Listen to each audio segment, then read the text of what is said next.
Flat Earth Debate, Uncut and After Show. I'm your host Nathan Oakley, and if you are new to this channel, or you've not done so already, then be sure to subscribe. Hit the bell notification icon and join button if you'd like to become a Nathan Oakley 1980 channel member and keep up to date with the Flat Earth Debate. If you would like to support the channel, there is a super chat that runs alongside each of these shows while they premiere, and there's also a coffee, Patreon, crypto and thanks button in the info box below the video. Speaking of Patreons, I'm going to do a quick shout out to all of you who do support me on Patreon.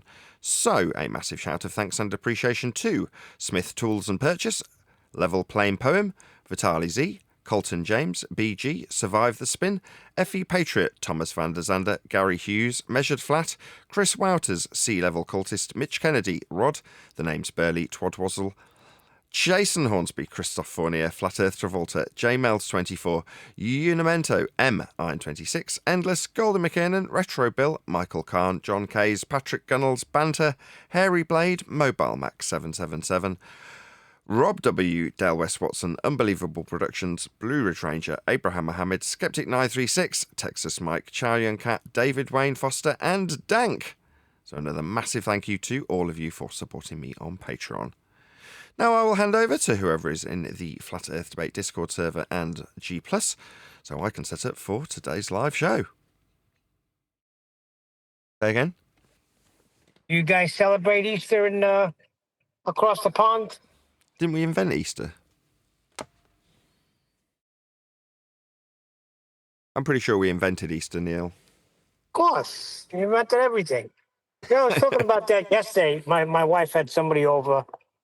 I was saying, because she's from the Philippines, and my wife's from Guyana, and they were talking about if they were, like, from England. Did England come and colonize there? I was like, you know, for a little small land on the freaking map, they sure conquered a lot of shit. No swearing, please. That's not a swear word. That's another thing we talked about. Anyway. Yeah, I'm sure we did. But the world we inhabit now is all that really matters. Who cares? Me joking about. Yeah, but still, they colonized a lot of stuff. Yeah. Hey guys. Hello. Righteous. How's it going? Long time no see. Yeah, I've been busy with other stuff.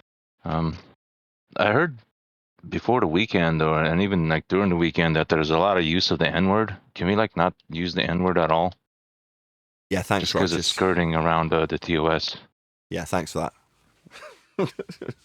We're a day late and a dollar short, right? Yeah, it's a bit late for that.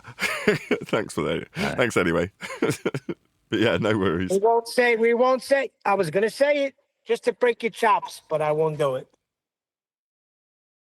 All right. No problem. Yes. So how's everybody doing? Very well. How are you?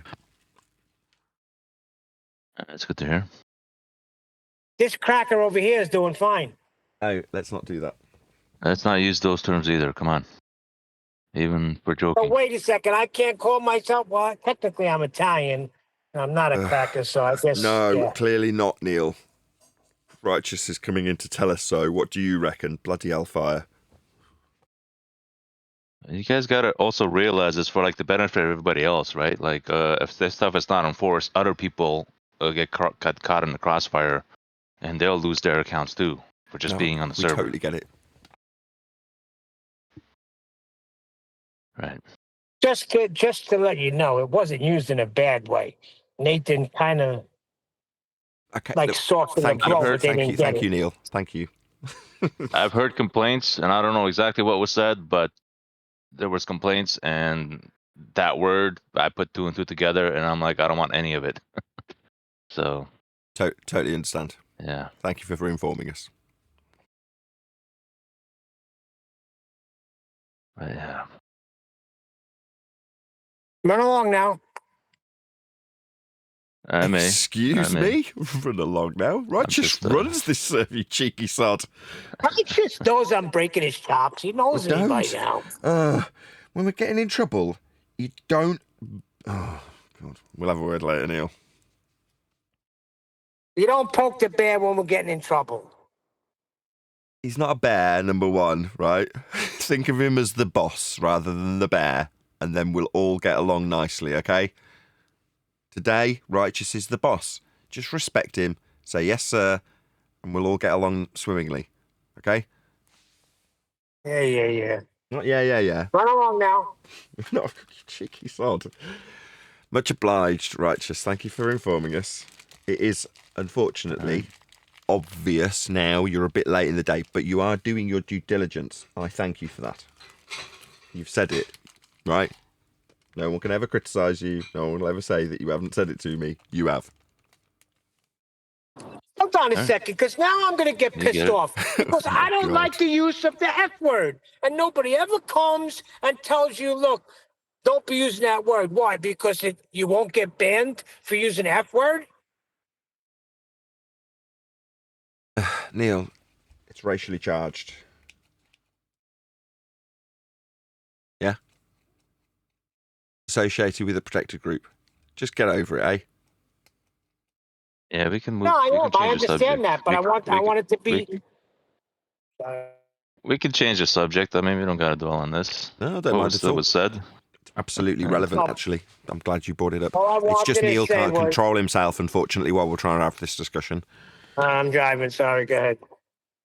Thanks, Neil.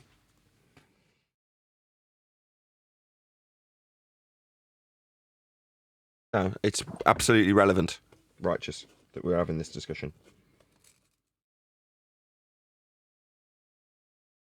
So, what else is new in FE? With FE, we got the girls going to space.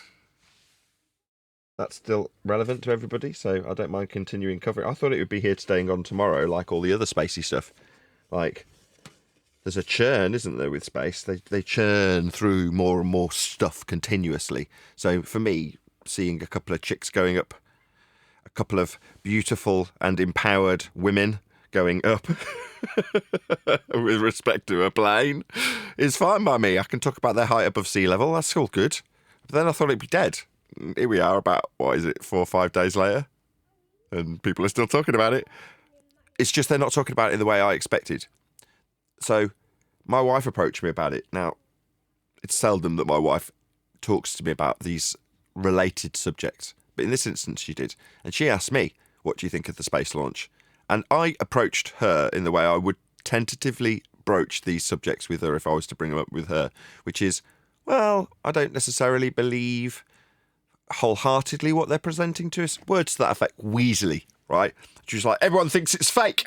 Now, my wife's a normie, right? She's got her finger on the normie pulse. She knows what's going on, right? She watches Netflix. She's in Facebook. She's doing all that normie stuff that I don't do. So, you know, typically that's not the relationship. She's not like my lifeline to normality in that regard, but she does keep her finger on that pulse. So when she just immediately came out with nobody believes that it's real, I'm like, oh, isn't that interesting? So the population at large is definitely reflecting how we first viewed it and how we first critiqued it, which is it doesn't look very real, but it never does to us anymore. But it's starting to brush off on the general populace. They're all saying this looks like it's come out of a game. So today we'll cover Dubay, because he summarised it all quite nicely to his credit. So it's quite useful for us to go over it by having someone to, bounce off, which is in this case Eric Dubay. Why not? He's a friendly. Might as well keep him on our side and send him more views. But I liked his summary of it, so I think we'll cover that because people are still interested.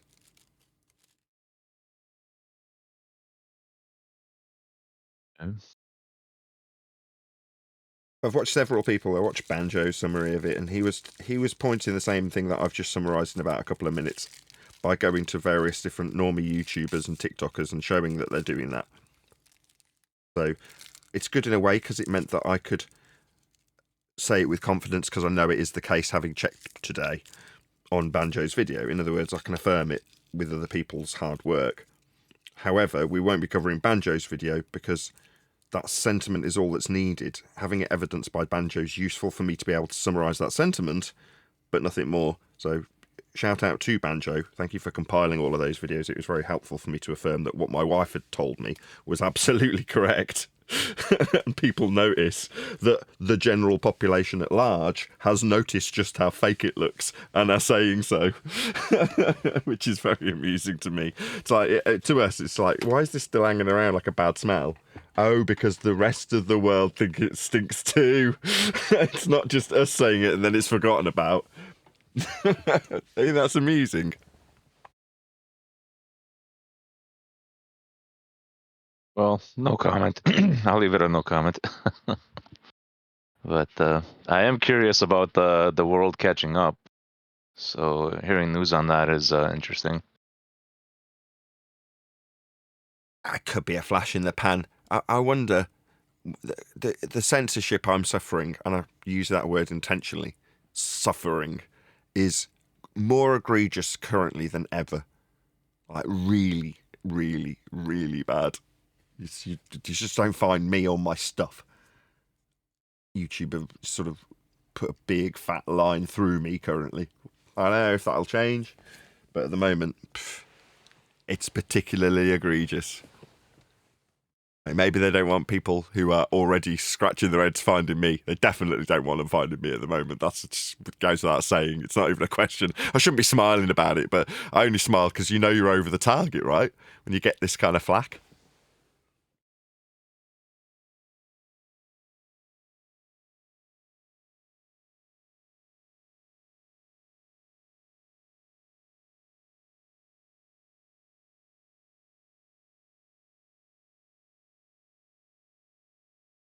So yeah, all is well in Nathyland.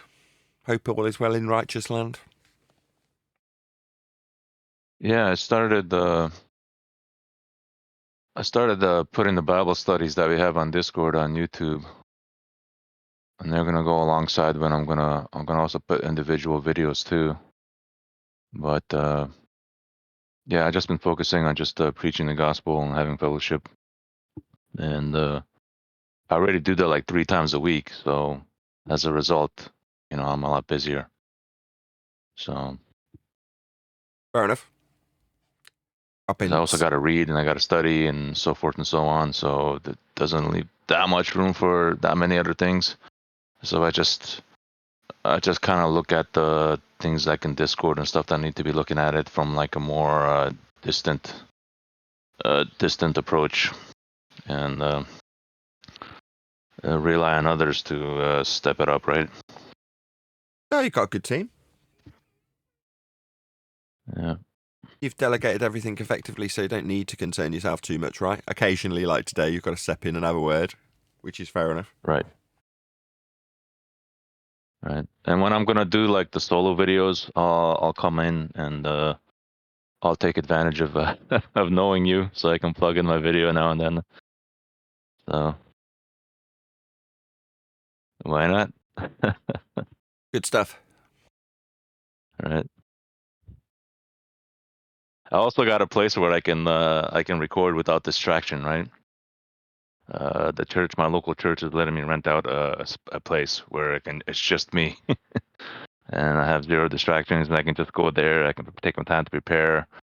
I got a nice new mic now. I can always be on camera, and Cool. so yeah, you can still check out some of the last live streams. We were just kind of testing and mucking around, and there's still some things I need to be ironing out. But it's just better to just start. Sometimes it's just better just to like get going already, right? Otherwise, you could end up just procrastinating and never starting. Absolutely. Do it. And sometimes when you don't know what you're doing, you're going to make mistakes and do it badly initially. You can't just be slick immediately. It's not possible. Right? So yeah, you've just got to do it. Absolutely. Don't procrastinate. Just get on with it. What might you get? It was a fee fine or something like that. Yeah. There we go. Very good. I've set up a little side hustle making mics. 10th man asked me a question about that. He said, what's going on with microphones? Is Nathan's daughter doing something? Is that why there's so much talk about microphones? It's just I can't make videos while I'm sat doing the book, but what I can do is while I'm sat not putting that much input while it's rolling by in front of me, I've got to be there during the process, but I'm not literally doing a great deal. So what I can do is box up a microphone and put it in the post when someone buys it. And that's going to be, until the book comes out, my little side hustle to keep the mortgage paid, basically. So it's one of those. It's out of necessity. When you're running low on funds, you've got to do something. Now, initially, it started off with me wanting to upgrade my microphone, but it's just sales, isn't it? And I quite like microphones, so I thought, all right, I'll turn this into a little side hustle temporarily while the book's being done. And then once it's done, that becomes the side hustle revenue, like that's an extra revenue stream, the book. And then the time that was being spent doing microphones and book can actually go back to doing edited videos, like the thing I want to do. The thing I enjoy doing is YouTube.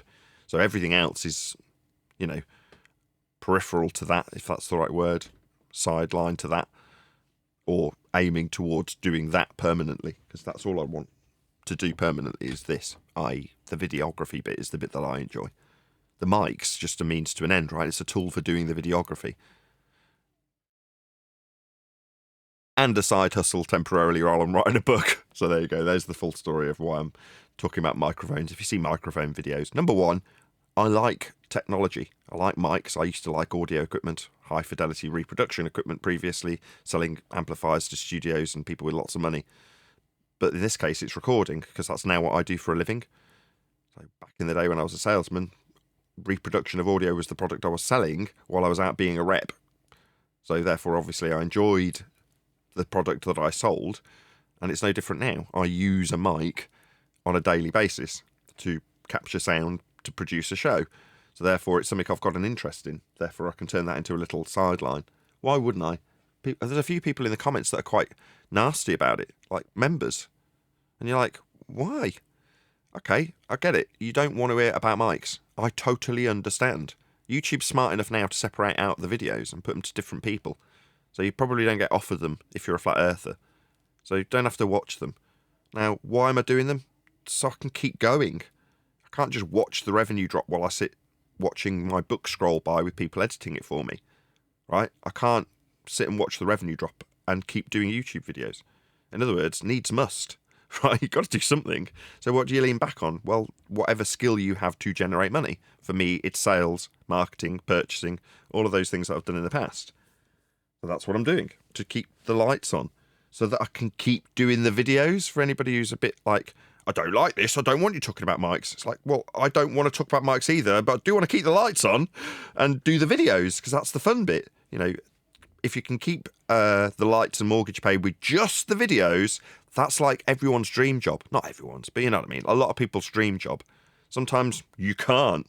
If you try and take on other projects when there's only so many hours in the day, there's going to be a shortfall, in my case, revenue, because of lack of videography work being done, right? You can't do more. You can't insert more hours in the day. Oh, I want to do a book. Well, I'll just invent an extra 5 hours in the day to do that. It's like, no, you can't. So you have to sacrifice one thing to get another to work. So I need something else to cover that loss of time in something that is not generating any income. While you're writing the book, there's zero coming back from it, right? Which is detrimental to me keeping the lights on. So as much as it's irritating if you're watching and you're going, I don't like these videos, it's like, okay, fine. Try and keep that to yourself. I'm not doing it just because I absolutely adore microphones and feel compelled to make bleeding videos about them. No, it's a necessity. But like with anything I do generally, I'm going to pick something I actually enjoy doing. Otherwise, it becomes a massive chore and very, very stressful. Whereas if it's like, oh, a new mic, I can't wait to wire it up, test it, see how it sounds, make a video with it, and then put it on eBay. Because I'm keen, I can actually utilise that keenness to do a better job than my competitors on eBay, as sad as it may sound for someone who's making YouTube videos about flat Earth. It's like, that's life sometimes. On the other hand, looking forward, a book will come out and then I'll be on a little tour trying to promote it, getting people to read it and then put it under other people's nose when they want to tell them that Earth's flat. So then it'll be all guns blazing with me back on the trail of flat Earth only, because that'll be my main focus, is promoting the book. But it's got to get done, and that does require a certain time jiggling, and that has to, it can't interfere with me keeping food on the table and lights on. That just has to be, as much as it is my second priority to YouTubing, which is my main job, still got to keep the mortgage paid. I've got to keep that as my priority. So sorry if you're that guy that doesn't enjoy mic videos. Tough luck. or girl, for that matter. Just don't watch The them. question is, what are we going to do today? I told you, we're covering Dubay, and space chicks is what people want to talk about, so space chicks it is.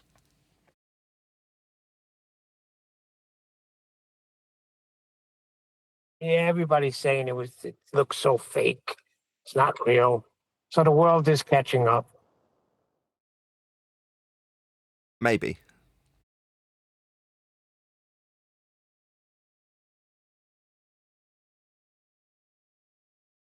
No, it's not maybe. They are.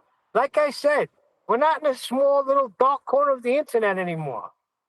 And when the book comes out, you're going to see. Well, that's what I said. I was moaning that they've made the corner that we are in much darker just recently.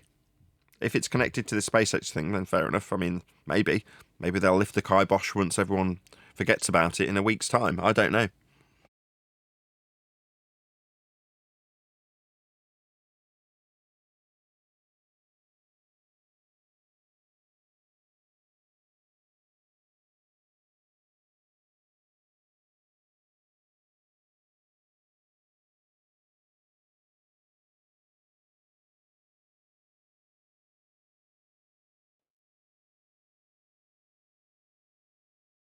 Okay?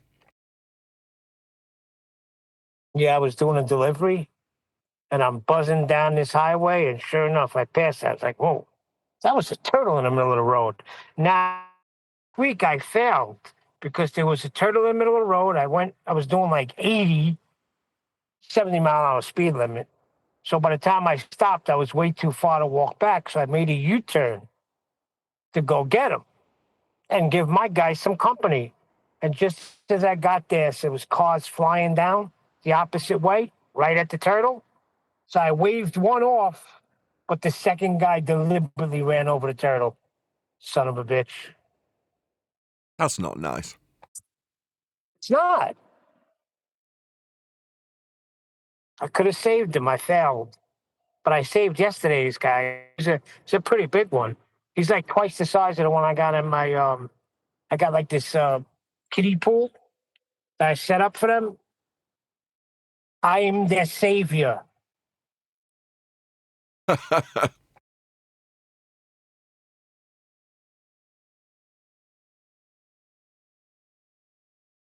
You are, literally, yes.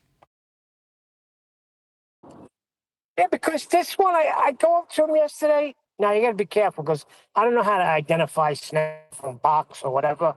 My son does. But he showed me some pictures, so now I do know. So I'm a little hesitant. But he's just sitting there like nothing's gonna happen in the middle of the freaking road. I'm like, dude, you're gonna get massacred. Come with me.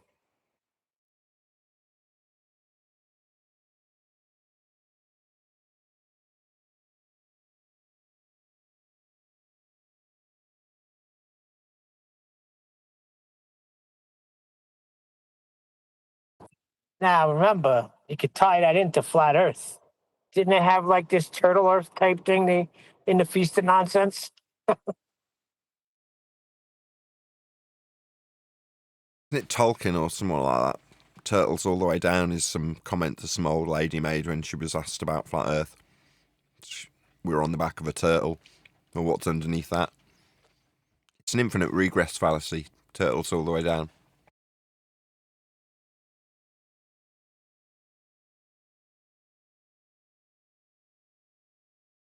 What'd you think of Ballbusters Saturday?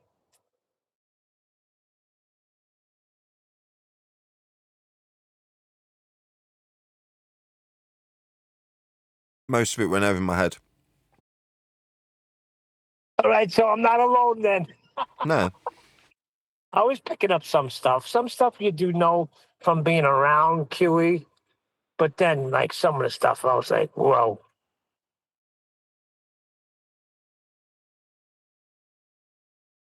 Did he not make any disclaimers? Sometimes with a show like that, he'll make disclaimers that stuff he's doing is above some people's pay grade. And that's fine, don't worry about it. Did he? I can't remember. I remember him saying something to that effect, maybe not that exact wording, but I think I did hear QE say something. Not 100% sure.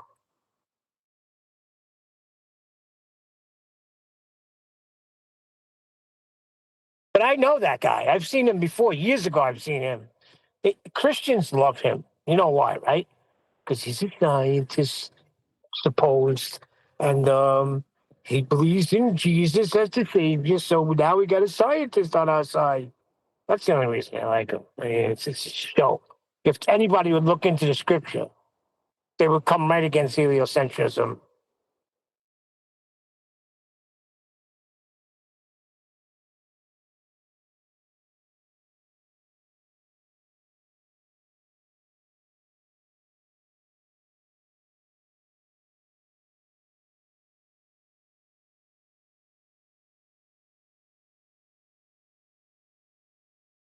Yeah, it was a good show, to answer your question.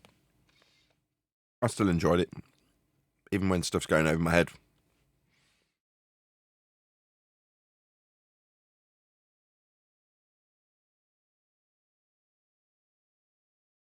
Oh, on shows like that, you sit back and, not that I didn't before, but you kind of have more respect and, like, for Adam, and his knowledge.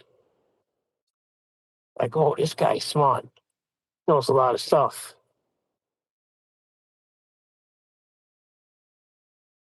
Yeah, I suppose. I mean, you're smart too, don't get me wrong. He's all, like, really witty. But, like, when Adam's breaking stuff down, it's like, wow. I wouldn't have got that in school.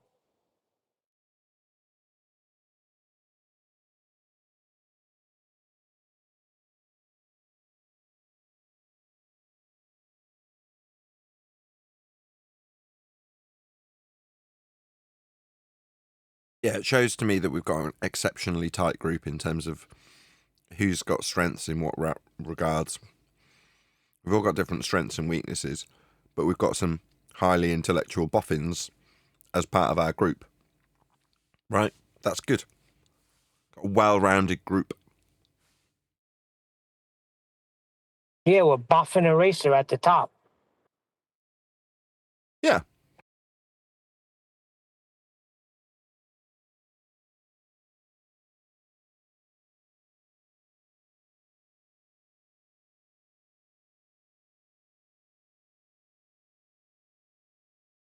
But if you want everyone down the line to have a really tight shot group, guy at the top's got to have a good tight shot group, right? There's no way around it. And it shows, you could see the difference in the way your panel was organically constructed. Think about it. You didn't put it together yourself. This organically came together. And if you hold it up in comparison to what they were doing over there at the dumpster fire, Globe dumpsters, I mean, that's why you're standing the test of time. You couldn't say nothing if Bob didn't agree with it. What do you mean organically? I picked who's in Master B. That is a bit of a problem. I hadn't really thought about that, actually. I really need to get teams sorted out. Make sure that Master B is still there. Maybe I should manually write it down. How long have I got? About 10 days. No, I'm not saying you didn't pick, but the way it came together was organically. Yeah, you have to pick who's on the panel and, see who's fit. But the people that came in at first, you didn't bring people in. I heard of you through freaking Dave Weiss, and I came in, and I stood here. Yeah, but I was friends with Dave Weiss. I can pick and choose who I'm friends with, so therefore I'm not going to have people interacting on a show on a YouTube channel unless I'm actually in their favour and they're in mine, right? Right. All right, so not organic. I just so object to you saying it's constructed a organic, panel. right? When you say it's organic, like the group isn't grown organically, right? Not at all. It's entirely synthetic. It's me that's doing it, right? I'm putting together a group of people. I'm picking and choosing I'm quite fussy. You know what I mean? Yeah, but I'm saying we all came to your show. I came to your show through David Weiss. This one came there, and then you picked them out and put it together. Yeah, I guess you're right. I understand what you're saying. I meant to come to you organically. I mean, I didn't know anything about it. I came, David Weiss, I heard him say something about the guys from across the pond, flat debate. I started watching. A few other people came in that way. But then, yes, then you got to hand pick who you're going to have in your panel. And that's why you came out with 2 panels, right? There was one on Discord, and then you put G Plus together because you needed to, right? Yeah, sure, but again, the same with people like Dave Weiss. I mean, don't get me wrong, everybody disappoints you. But that's not to say that I'm not completely fickle when it comes to people like Dave Weiss. I can still recognise all of his strengths. Yeah?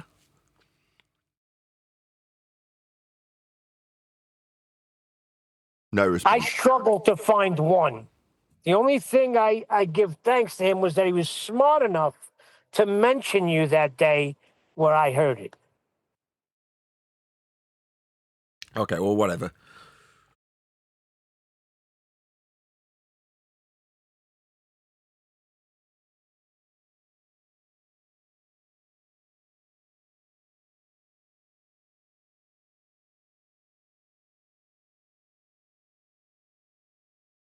People like Dave have not had their lines of communication closed with me. I've aired various grievances to Dave. He's done the same back to me. Now, does that mean that I've closed all communication lines with Dave Weiss? No. Now, strictly speaking, the same is true for Jaren. But at this point, I don't think I'll probably ever contact Jaren again. I've got to be honest. No, if you do, people will start questioning you. Maybe. I'm not motivated by how people, question me or otherwise. Right, I might concern myself with my own internal group. In other words, your opinion does matter, Neil, as much as I might try and seem like it doesn't. Pretend that it doesn't, but it does. But beyond that, it's like, people might think, I don't care what people might think. No, but see, Brian's right about that. You gotta, because you're trying to grow, right? I know you got a community you're happy with. That's great. But the end result is you want to keep growing. You want to get this word out, and you want to continue to have more income coming in, right? Yeah, So but who you associate with is important. very, very, that's why I was saying it's not organic. So we're back on the same track now. Yeah. So therefore, who you associate with is extremely important. But who I associate with and how that's viewed by outsiders is not important to me. Yeah? Because I've got, as you put it, a very strong community around me that's making sure I'm all right. Right? I'll never just go under and stop being able to do what I'm doing, making flat earth videos. People want me with a strong will and desire for me to continue doing this. And they make that abundantly clear, not daily, but regularly. Yeah? Now, in terms of you saying, well, you want to keep the lights on, people make sure that's the case too. Yeah. Now, it's not something I could show to an accountant and go, look, this is super reliable. It isn't. Far from it. But I'm all right. And always have been because of the people around me. I know I was joking last time I talked about this, but I get by with a little bit of help from my friends because I bought a Beatles microphone. But that's what I'm talking about. I'm showing willing. I'm showing that I'm putting in hard work and graft. That's why it's a little bit upsetting when people are moaning about it. You're like, would you rather I e-begged? I noticed that people are being critical of Witsit because he's buggered off for a little bit, come back, and he's now asking for thousands of dollars. You're like, okay. What? Whoa, run that by me again? Witsit's disappeared, come back, and he's now making videos saying, I want thousands of dollars, and putting Ko-fi, whatever they're called, funds together, and being cagey about even telling people what the GoFundMe campaign's for. So he's asking for money, not telling people what the campaign's for, so you can contact me privately if you want to find out what it's about. But I've got an emergency, I need money. You're like, okay, so you've disappeared, you're not putting back into the community, right? You're not doing your thing to keep, yourself sustained. You've come back and you're e-begging immediately. Now me, I'm trying to demonstrate that, when times are tough, I recognise that everyone around me is grafting, and sometimes you've got to do that too. Witsit's just come back and stuck his hand out, stuck his cap on the floor. Well, my point here is that I could do that. No worries, no worries. Chuck all the microphones in the bin. I'll just do a couple of grand GoFundMe. Okay, I need to cover the lights, mortgage, and bills. There you go, £2 GoFundMe. It's just scummy. For what? For just to keep me going? It's like, that's what I do the work for, isn't it? If I need something extra, if the projector blows up tomorrow, absolutely I'll do a GoFundMe without the slightest bit of guilt. Right? But just to keep the lights on, it's like, surely that's the graft that should do that. Yeah, but people want. I only break your chops about the microphones. I think most of us do. We're only breaking your chops. But if people are moaning about it, like in private messages to you, yeah, then listen. The way you explain it, I mean, it's justified. You're trying to work and not beg all the time. Exactly. I see people who give me money, normal people who give me, let's say someone gives me $50. That's a chunk of money, right? That's a chunk of money that they have to put a certain amount of hours into physically grafting and doing their thing to earn, to give it to me. Like, bloody hell, number one, that's touching. Number two, you want to show willing. Well, I can do that. Times are tough. Everybody's feeling the pinch. So instead of me just going, can I have more of your money while you work even harder as everyone feels the pinch? No. I can knuckle down. I can do a bit of work, right? So Easter weekend, I've done nothing but try and purchase microphones to replace the 10 that I've sold so I can keep churning them out and keep my mortgage paid. Now, nobody needs to hear about my boring patter when I'm trying to buy stuff for a fraction of what it's actually worth. That's boring. And I won't bore you with the process. But when I do get an item that's saleable, what I add in terms of value is my ability to test it and show it working with a video. I'm a videographer. So therefore, I'm going to go, right, I'm going to make a video about this. That's what I love doing. I love making videos. If it's about microphones, great. If it's about flat earth, great, because I love the subject. So, marvellous, marvellous. I will do it as long as it is necessary. Hopefully not very long. But I'd rather that than just stick my hand out, like Witsit's currently doing. Finally rounded the point out. Got there in the end. How you doing, Adam? What's going on? Hey, doing all right. How about you guys? All good. Hunky-dory. I wonder How's if it going in the Witsit is chat? feeling I some haven't been able to backlash. get there. Oh, sorry. Go ahead, Adam. No, that was me. I was going to say, I wonder if Witsit is feeling some backlash from the final experiment, and that's why he might need some more money. Who cares? It doesn't matter. Why would that mean he needs more, right?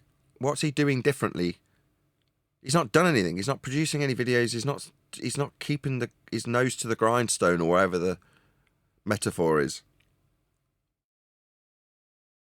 Because he can't, Nathan. What is he going to do? Is he I going to don't go know. about ether? I don't care. I just care about me. I'm not selfish. No, but in seriousness, you keep doing your thing. You do your videos. You make your videos. That's what we do. We're videographers. Yeah, but he's got thin skin because people were attacking him on it. Every time he made a video, there was people in chat with the vape gate and this and questioning him and holding his feet to the fire. He can't handle it. That's why he stepped away. Where's the receipts? What's it? Fair enough. I mean, I don't know what he wanted to get out of it. It all seems wrong and weird.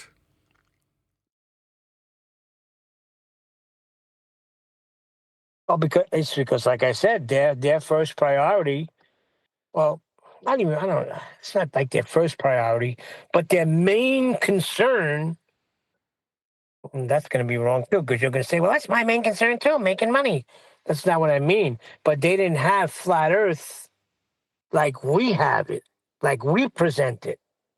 We're serious about it. They're flippantly doing it, adding in ether, talking about all this nonsense. What they really want is just subscribers and money. That's what I want. Subscribers and money. Yeah, but your heart's in the right place. Not necessarily subscribers either as time's gone by, right? The view count keeps you sane because that's what is directly correlated to your ad revenue income. The subscriber count is almost meaningless in that regard. But that's people's perceived view of how popular you are. If you've got more subscribers, you're So, bigger. so you wouldn't want 10 million. Of course, but that would, generally speaking, almost certainly result in having more views and having more revenue and all the rest of the things that would be associated with it.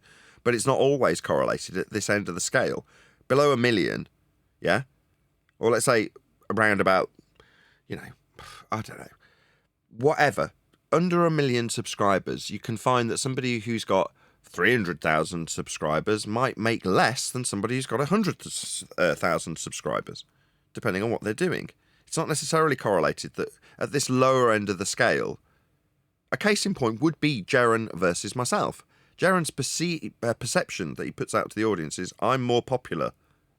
You're like, okay, well, let's have a look at the numbers then, because that's what I would be doing if it was sales.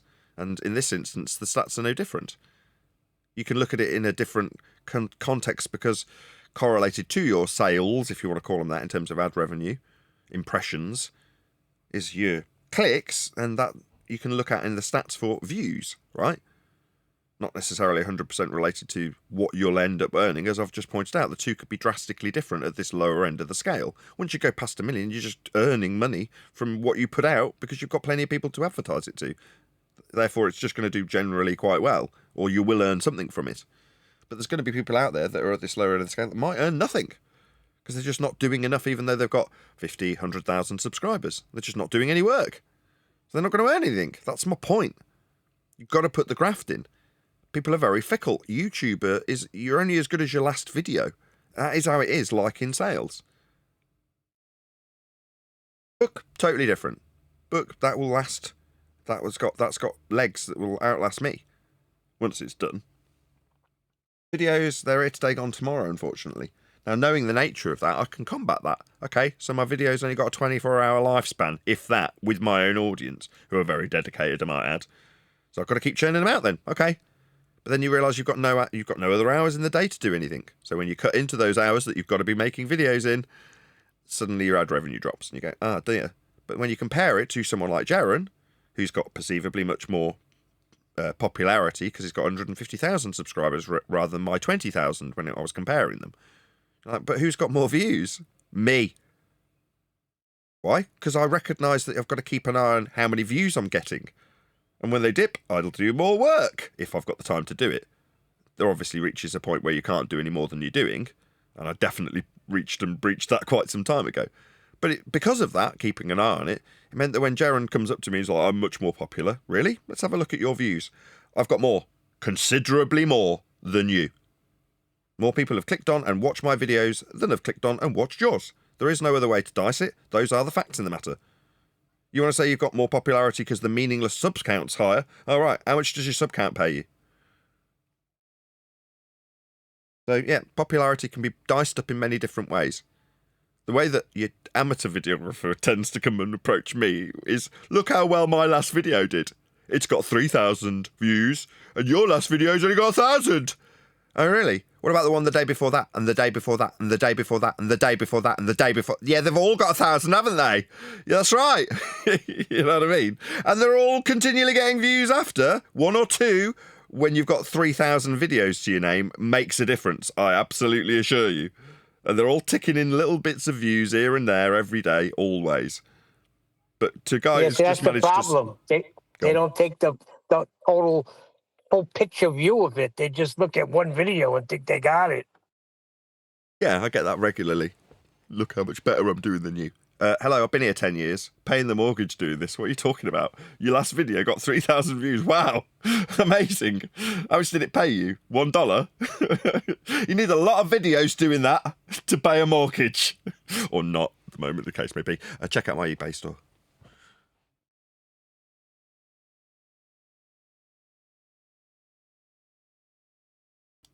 How are you? Morning.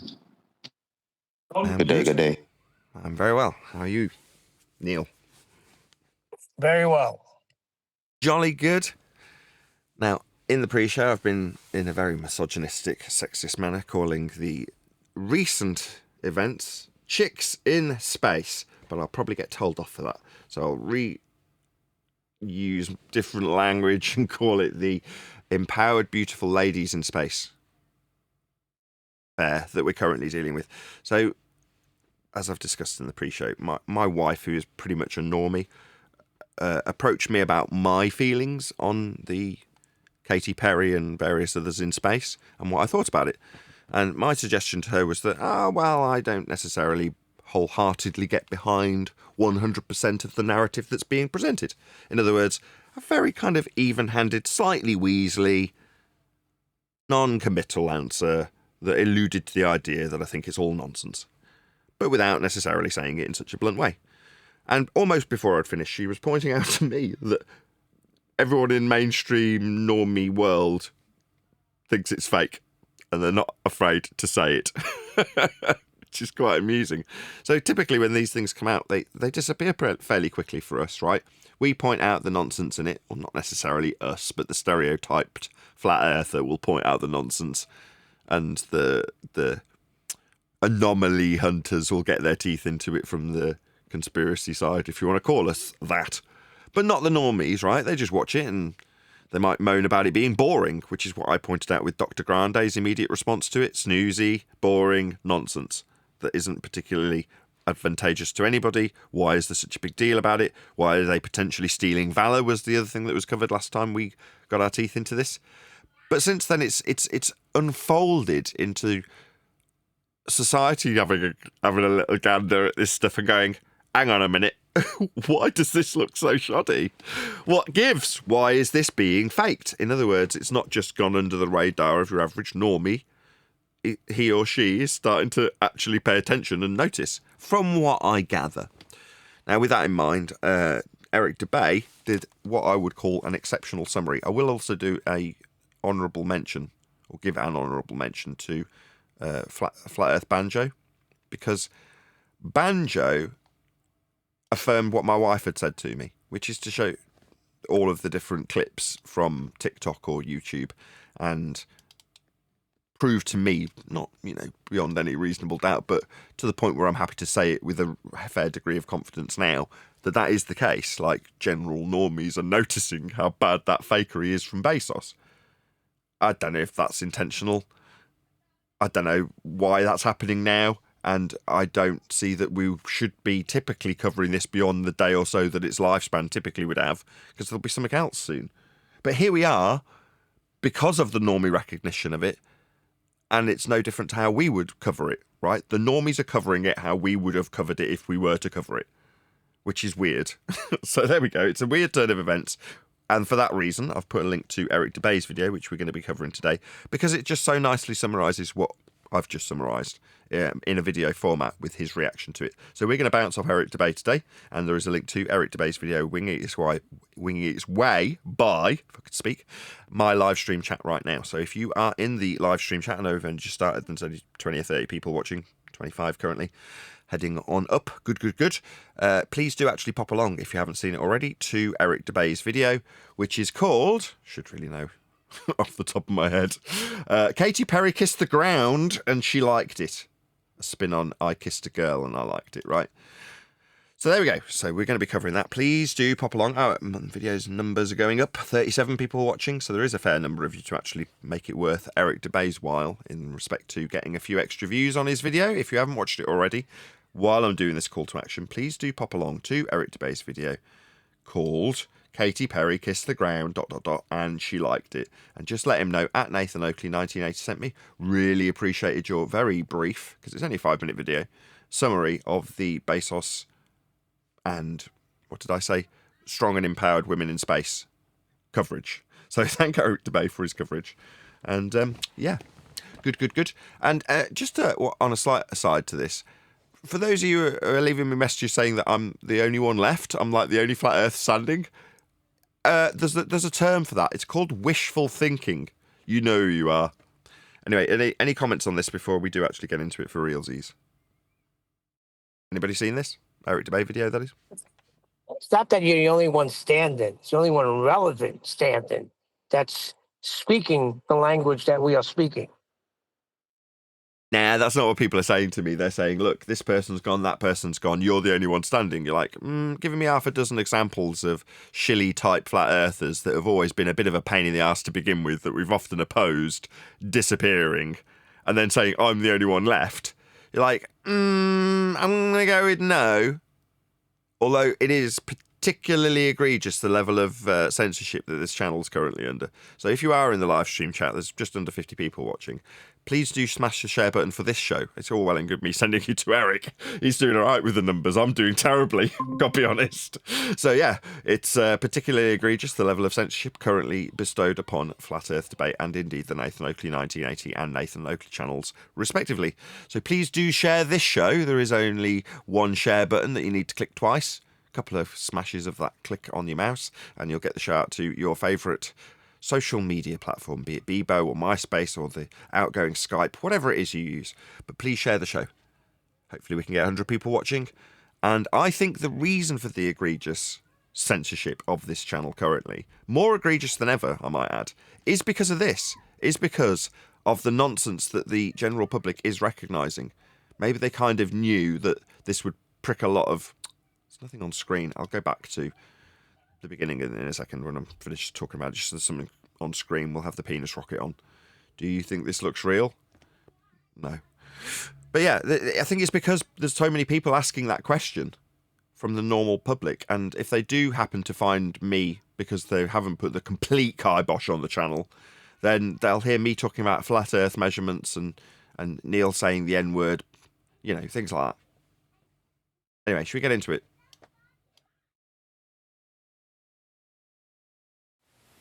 This week, Blue Origin, an Amazon Studios partner, is making headlines for allegedly sending 6 female celebrities, including Katy Perry, into space.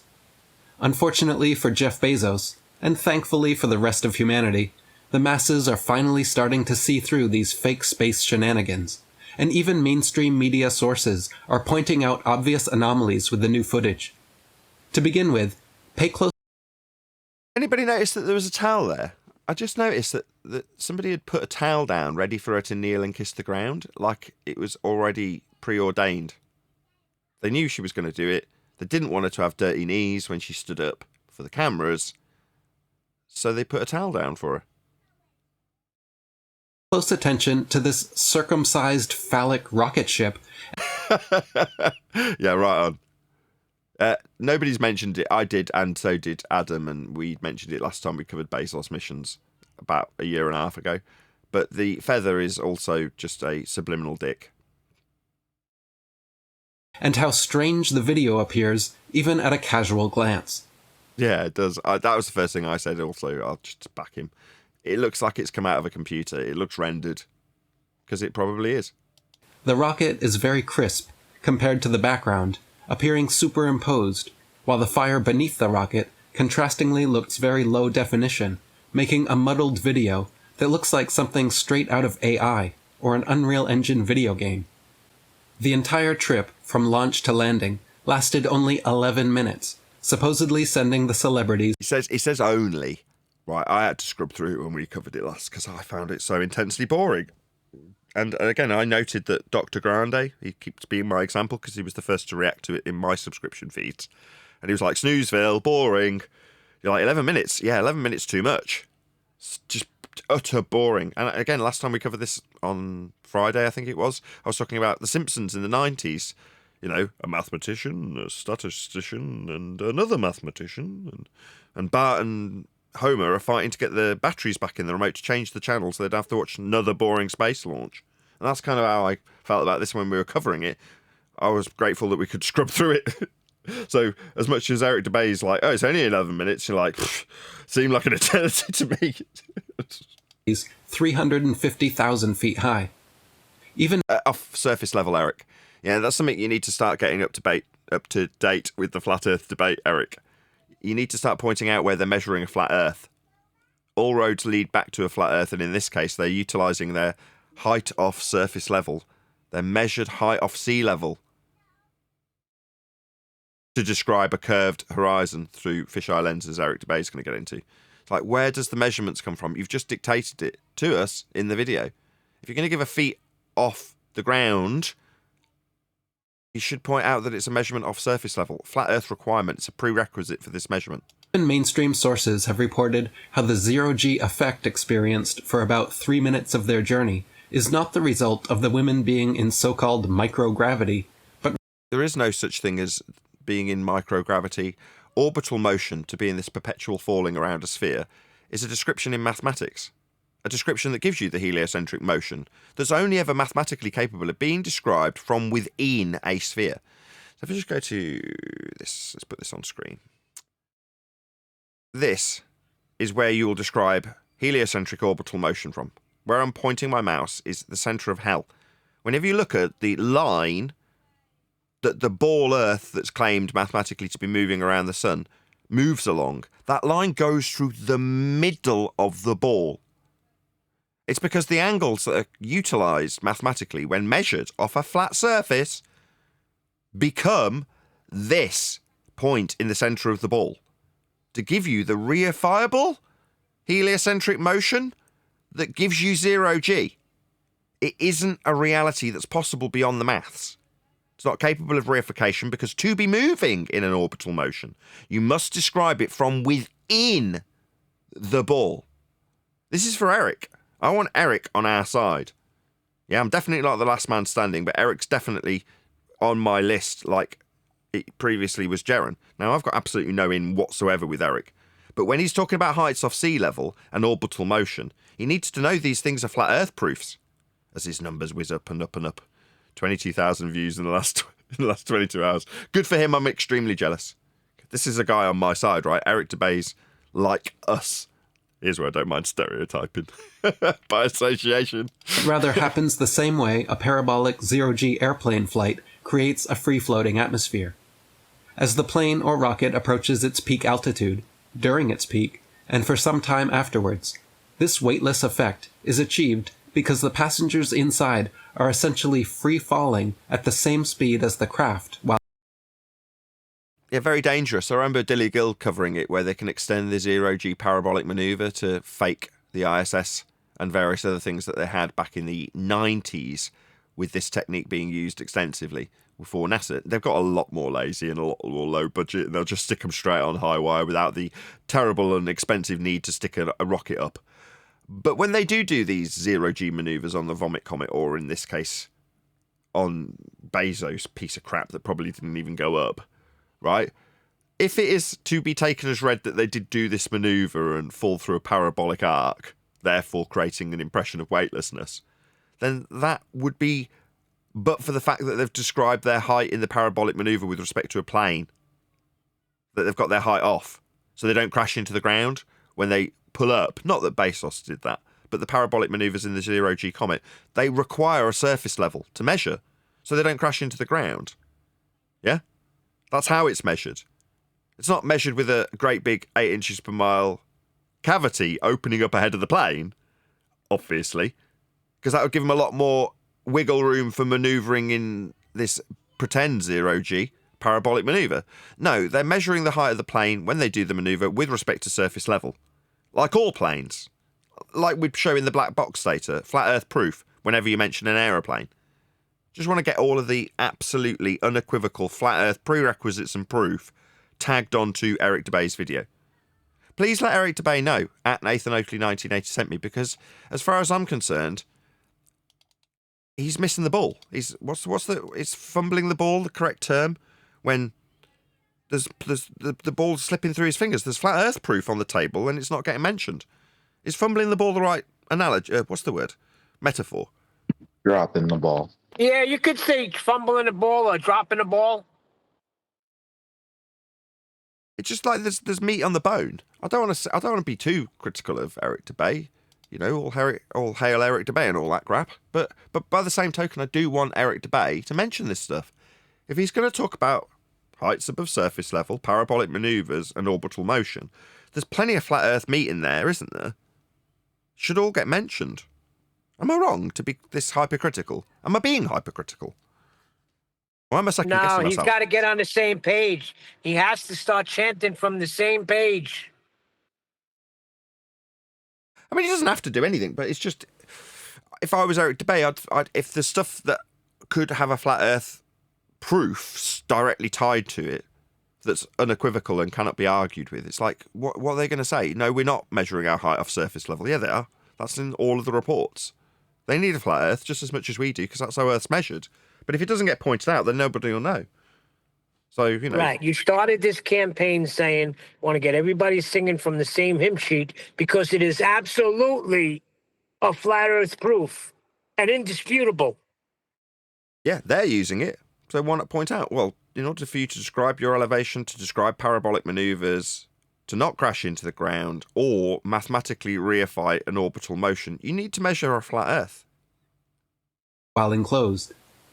Meanwhile, just like when Blue Origin did their same publicity stunt with Dude Perfect, the horizon is filmed with a fisheye lens out of an already slightly curved window, giving everyone at home the effect of seeing a convex horizon, which, with the rise of the Flat Earth movement, is likely one of the main reasons we keep seeing these media-hyped space publicity stunts in the first place. Yeah, I completely agree. And there's evidence to show that the normies are doing the same thing. So in Banjo's video, there was a couple of people that he'd clipped from, I assume, TikTok, who were saying exactly that. It's like, none of this benefits anybody, but the only thing that's getting mentioned is that they saw the curve of the Earth from the window. Really? How interesting that that's the only thing that they're drawing attention to, beyond them holding up buttercups and kissing the ground.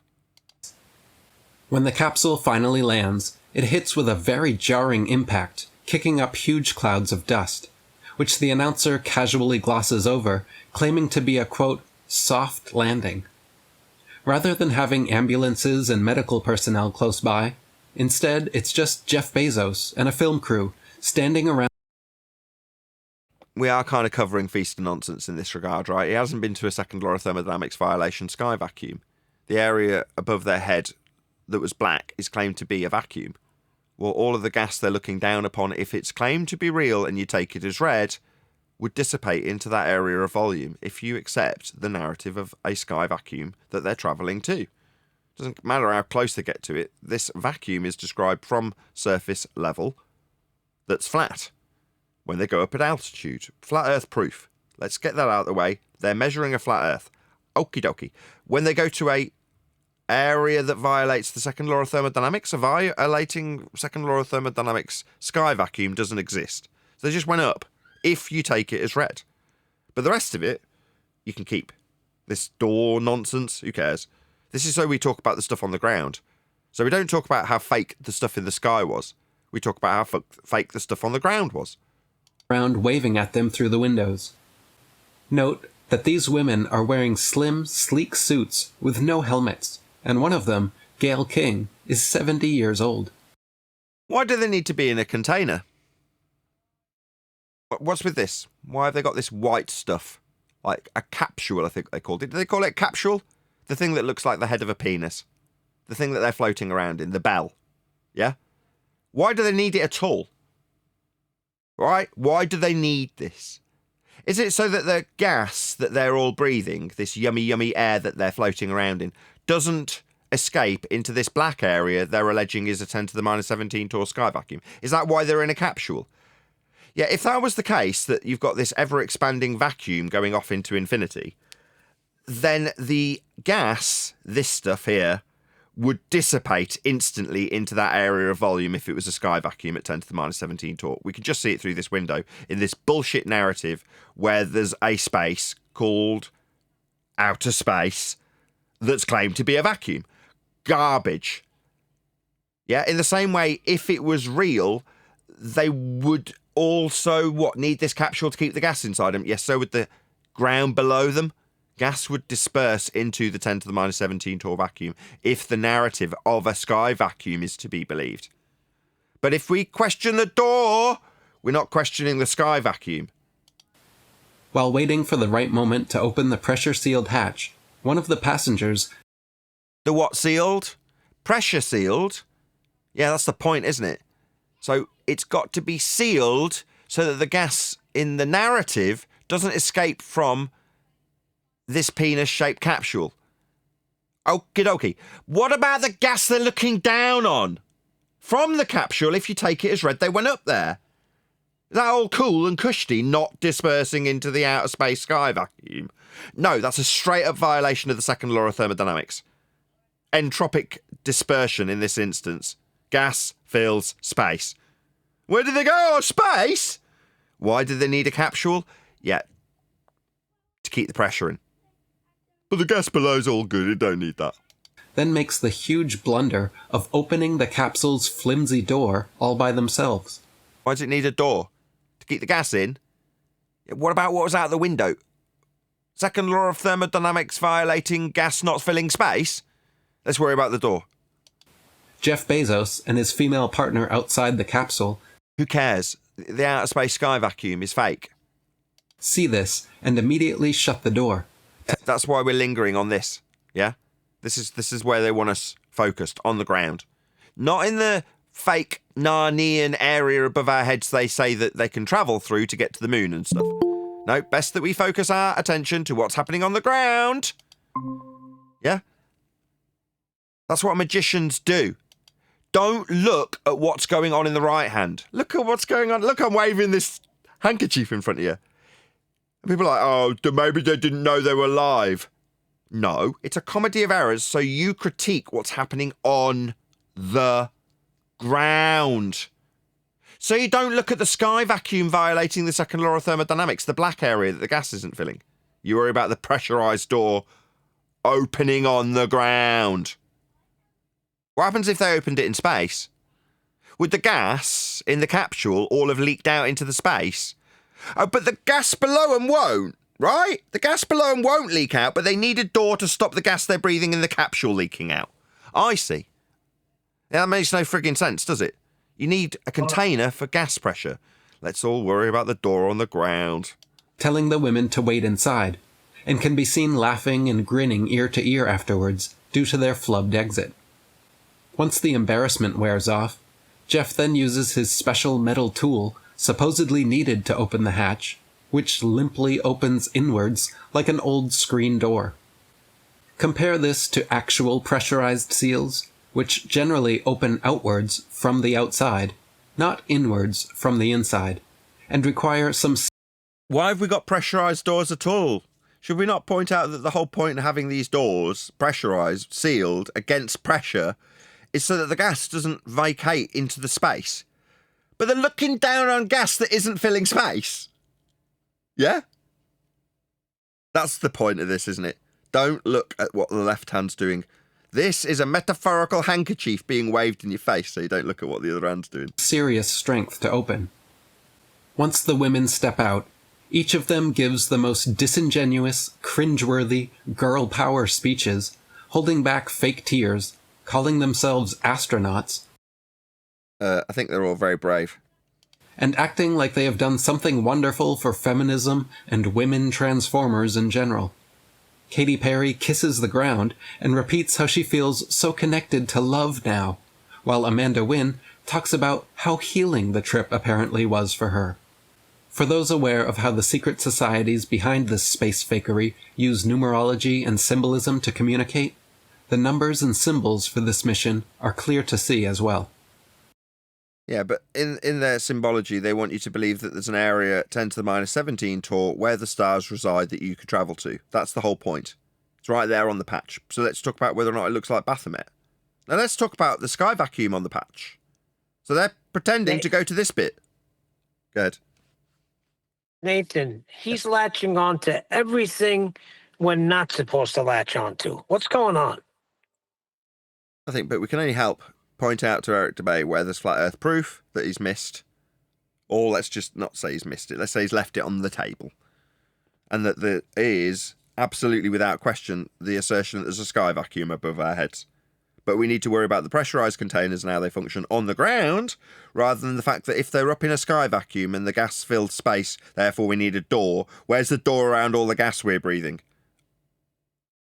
Oh, we don't have one. Gate. Go ahead. This is the concentrate on door gate. Yeah, it's Gotta love it. Door gate. That's a bit of a weird one. 94 people watching. Woohoo! Thank you to all of you who smashed the share button. Really appreciate it. The only reason we've got a 94 strong audience is because people have shared the show. I am in it, absolutely no doubt. Kibosh has come down on this channel literally in the last couple of weeks. Worse than ever. So I'm very grateful to all of you who do actually share the show. That is definitely why we're edging up to 100 viewers. The mission patch, viewed upside down, reveals a clear Baphomet, the goat god of Freemasonry, with 3 heads on either side, giving 33, the 33 degrees of Scottish Rite Masonry. Okay. But the whole point of the patch is to show that there's a sky vacuum that they're travelling to in a rocket ship, isn't it? That's the point of the patch. Yeah? Then you have the mission number being NS-31, and if you watch the time during the live takeoff, you will notice it happens at exactly 1:31 p.m., or 13:31 military time. Since 31 is 13 backwards, NS-31, taking off at exactly 13:31, gives us 3 13s, 13 being the number of degrees in York Rite Freemasonry. They also measured their heights off sea level and surface level. A flat Earth prerequisite that proves Earth is measured flat by them when they measured it, to give you those informational tidbits that required a flat Earth to measure. On the other hand, there was quite a few 13s and 31s in there, so I guess this is also a focus we could take. Their blue suits and the Blue Origin Company are also a nod to the so-called Blue Degrees, or first 3 degrees of Freemasonry. Who gives a crap? The sky's not a vacuum and they measured their height off flat Earth. I mean, at the start, I was praising Eric because I do remember the opening and it being good. But towards the end, I do now remember this and thinking, God, I just rolled my eyes the first time, but now I'm criticising it for an audience, and I'd seem disingenuous if I wasn't moaning about this bit. Summarised with how they measured a flat Earth and how space is fake. Outer space, the sky vacuum. Talk about pressure, not the door. Nathan, we're the last one standing. Yeah, but for some people, this is the opening. This is the gateway into what we talk about every day, right? So, like for somebody like Candace, she would probably focus on this type of shit more than we would, right? So you gotta. I mean, I understand what your frustration deal, but like, yeah, we talk about what we talk about. Let other people do what they do, right? Because the message gets to different people in different ways. Some people have different ways of opening up to this shit. Feel me? It's not like a clear... No. Negative. No. Negative. All right, I mean, go ahead. Is this the best way to relieve dry eye? It's called steam therapy, and it's quickly gone viral on social media. I was like... No, I disagree because... Okay, I'm going to agree and disagree. Yes, people will find their way through their opener to the subject with stuff like this. Shit like this, as you put it, end quote, you chocolate. Yeah, but if I don't demean it, when they get here, assuming that they've, scrubbed their way through a lot of nonsense and feast of nonsense waffle to get their way to us, or moreover, one of my live audience members like now has shared their show with them, and then they found their way to us, and they're hearing now, if this is a hypothetical scenario where that's happened, me talk about how they measured their height off surface level, a flat Earth prerequisite that proves the ground can only be a flat surface for that measurement to even exist. They hear that and go, bloody hell, that's wonderful. And I'm saying it in terms of what should have been the summary to that video. Now, just imagine for a second that Eric had said that in the video. Like at the 3-minute mark, rather than moving past the sky vacuum and into door gate, said, this height in feet is off surface level and can only and will only ever prove Earth is being measured as a flat, planar surface with heights off surface level. And then to further summarise, all measurements with respect to Earth will be with respect to sea level always, as will be the reference for the flight that took place, proving beyond all doubt that Earth is measured flat. Would that have more or less impact on people's understanding of how Earth is flat than the suggestion of the Freemasonry, which we will get into because I'm being not chastised, but corrected from the chat by Paula, that no, it's no joke, and I'm not trying to demean Freemasonry as being a joke when I say that to me, the more pertinent overarching point is that Earth is measured flat in these examples. Therefore, I must demean Eric's attempts to elucidate those facts by pointing people in the direction of Freemasonry rather than flat Earth measurement. I will criticise that. Yeah, lock it down first. Then you want to get into all that other stuff, that's fine. But lock it down. Yeah, but aren't we the ones that say know that it's measured flat and then just you can move on with your day after that? Yeah. Right. So, okay. So, I mean, that's what Not we're for doing. all, for some. Right, you can do whatever you like. So, let Chocolate make his point. Go ahead, Chocolate. no, I mean, it's not just a clear one path for everybody. That's all I'm saying, right? Some people need to get into this by realizing the moon landing wasn't real, or some people need to understand that, you know, NASA's lying about whatever, right? Like, everyone has got their own path into this shit. So I don't knock people who go into this. And Eric Dubay, like, he's done this before. It's not the first time he hasn't focused on the measurements. He's gone into other shit. This is what he does. Yeah. Okay, I don't disagree. Right, really. You're talking about people sliding along the edge of that blade, but the blade must have a tip, and we're at that tip. When it comes to us pointing out what's critical in this subject discussion, the measurements of the surface are the critical aspect. So if you get here by fair means or foul, and we don't talk about that specific detail, then you won't have reached the tip of the spear. Now you're saying, well, you can't have a tip if you haven't got the side of the blade to slide along initially. Yeah.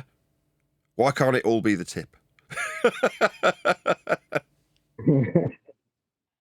Yeah, well, every blade is going to have that tip, right? Unless you have a really funky blade, right? Yeah. So, I mean, yeah, I mean, I understand. Don't get me wrong. I understand the criticism that we got, because I have the same ones when I listen to it. I listened to this yesterday, right? Obviously, I have the same ones, but at the same time, I try to calm myself down. Like, all right, some people might need this little path into where we have landed. That's all. That's my only point. Fair enough. Right, shout out to Bible U from the chat who's shared this with us. We'll go through it now. It's talking about a Freemasonry subject to bring a greater degree of focus where I've been critical of it. Now, I'm all for being enlightened with regards to the importance of Freemasonry, but I will still always stand by the importance of knowing that Earth is measured flat first and foremost. Therefore, my critique stands of debate, regardless of there may or may not be a necessity to point out the Freemasonry aspect, the hoax code that we do see, and I will, when appropriate, praise Dubay and Russian vids and others who point these things out where appropriate. But it will not change my criticism. First tell them it's flat and prove it to them, if that's what your channel's about. Then talk about why and where and who and how. The youngest guy in the lodge by 20 years. And this guy comes forward and he says, we're going to lead you through this oath. But it's this long, involved, and ultimately blood-curdling oath. What none of these men understand is that deep down inside there's this very dark, evil energy. I would go up to these guys that have been in the Scottish Rite forever. And I Oh, wow. This has got dark real quick. say, okay, I'm now a sublime prince of the royal secret. So what's the royal secret? And again, this is something that probably only 1 in 1,000 Masons in America understand. Is that the royal secret? Dun, dun, dun. Do we want to get into this? Or should I share it and let people watch it of their own volition? Is that a different video? Did you Totally different video. So jump this to is something else? Yeah, I'll stick it up for people to watch of their own volition because it's quite long. So this is former 33-degree Mason reveals the darkest secrets of Freemasonry. And it's by Almost Fallible, is it? Almost False. There we go. So Almost False is the name of the YouTube channel, and I'm going to stick a link to them. So if you did want to pop along and validate just how serious a business it is to be Freemasonic, you can check that out from Almost False, who have got almost 200,000 subscribers. So obviously no small potatoes from Paula. Thank you for the link, by the way, Paula. Really appreciate it. But no, we probably won't cover this today. We will get to the end of the last 30 seconds of Eric Dubay's, or last 15 seconds of Eric Dubay's video. But not before I shout out this super chat. Shout out to Flat Out Fudge. How effective is just the tip of the blade if you're trying to penetrate beyond decades of brainwashing? Yeah, I totally agree. And I'm agreeing with Chocolate in the respect that you've got to have a blade to get to the tip. But it doesn't change what the tip is. We are the tip. So we're going to be hyper fanatical about people getting to the nitty gritty quickly, getting to the flat earth proof bit quickly. Yeah? Don't mince your words. Yes, there's more to it. Yeah, there's all sorts of occultist nonsense that you can point out after the fact. But after you point out it's flat, beyond all doubt, so the guy watching knows that as a fact, with evidence that's given to him by the people that are being critiqued. In this case, their measurement off surface level. They're giving it you, use it. Now me, I'm even more extreme. If you're doing that in my presence, I'm going to tell you off. Don't use my measurement. You're going to describe your height off surface level. How dare you? You get on your knees and worship the flat plane of reference you measured for your height, Katy Perry. That's what I'd say to her. You know, don't be telling me you're going off a surface level that's curving, because that's nonsense. Doesn't even make sense as a sentence. It's a contradiction in terms. Anyway, you can check out that video on Freemasonry, but moreover, I'm more keen for my audience to actually let Eric Dubay know that we've covered his video.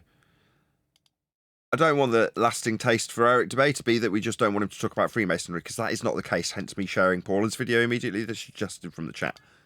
My point is that get to the nub of the main argument for people, and that's that is Earth flat or not? Are they showing us the horizon and telling us it's curved because they want to deceive us about the actual nature of Earth? Yes. Should we get into why? No, let's get into how. How do we prove it with this measurement that they're using off surface level? That's how we prove it. Finally, the mission was named New Shepherd, as in herding a new flock of sheep, which is clearly what they are attempting to do. I agree with. At least she ended strong. I was just going to say the same thing that I'll agree with. Yeah, I'll agree with, leave it to Eric to make sure he's satisfying every member of his audience before the end of his video, me included in this instance. Yeah, absolutely, this is for the sheeple, but that's what makes it most, that's why I wanted to cover this. Remember now why I covered it, because I'm like halfway through going, why, this is annoying. I'm telling Eric off, that's not the intention. But right at the end, he's redeemed himself beautifully for why I wanted to cover this video. It's not for the sheeple. Yes, it's for the sheeple, but they're all running amok saying it looks fake. So they're not getting in the pen, and the dog barking at them's not doing anything, Bezos being the dog. Trying to make a new generation of women. I like this thumbnail too. This is like The Dish. If anybody wants to, I'm not going to do it, but if you want to as an audience member, Google The Dish, an Australian film. And this is kind of a bit like a thumbnail. It's got a TV in a field with a whole load of sheep around it, looking at the moon landing on the TV. Very reminiscent of what's on screen now. But Eric, for anyone just listening to this, has got this sheep looking at a TV screen with the blue marble on it. And the caption is, "Ballers be like proof." Very good. All hyped up for these supposed space achievements. Very good. So yes, I'll do it one more time, but please let Eric Dubay know at Nathan Oakley 1980 sent me with a polite comment that doesn't immediately get removed, although I can't imagine anybody, although people from the opposite side do go along and do as I am suggesting, but just from a Ball Earth point of view to share their pain rather than help Eric in the YouTube algorithmic love, which he does anyway, even if you're sharing your pain with him in his comments. But do toddle along to Eric Dubay and let him know at Nathan Oakley 1980 sent me with a polite comment that just alludes that we have covered his video. Don't necessarily tell him you should have really pointed out that the flat earth got measured off sea level, but it's up to you if you did want to do that. Obviously, I'd like Eric Dubay to be in the know in that regard. I'm sure he is in the know. It's just there's a useful opportunity to point it out when they start measuring their heights off surface level. Might as well point it out they're using our flat earth measurements. So why not utilise it back when they're in their videos? That's my attitude. Anybody disagree? Yeah, Go ahead. Now, how much more powerful would that video have been if as soon as he gave the height, he pointed out how it came off surface level, laid it down flat, the way it's supposed to be, then you get on to all your other stuff. It would have had such more of an impact, I believe. Yeah, completely agree. There'd have been a lot more impact on terms of people recognizing the flat Earth that's being measured by them. What are they going to do? Deny that their height's off surface level? They specifically quoted it. 110 people watching. Woo-hoo-hoo! Massive thank you to everyone who shared the show. Really appreciate it. If you haven't done so already, please share the show. It's like 2 clicks. It's really easy. Yeah, so that was Eric Dubay. Katy Perry kissed the ground and she liked it. Go ahead, Chocolate. I say, personally, I hope they keep doing this because it doesn't seem to be working out very well in their favor. So please, NASA and Blue Origins and Bezos and Elon, keep going. I'm loving this, to be honest. But they've got to fake it. You know, the technology hasn't suddenly come on leaps and bounds in the last 10 years. So it's just Bezos faking it, where NASA typically play their cards quite close to their chest. So you're not calling them out. It is intentionally boring. This is a full out sending celebrities up into space. Then you've got the eyes of the normie masses on it. Because it's got their favourite celebrity in it. If it's, you know, your... yeah. So they're all calling it out for nonsense. That seems like a dangerous game to play. Why pass that over to Bezos to do? Why not just have NASA keep doing it the way they've done it already? Cards close to their chest.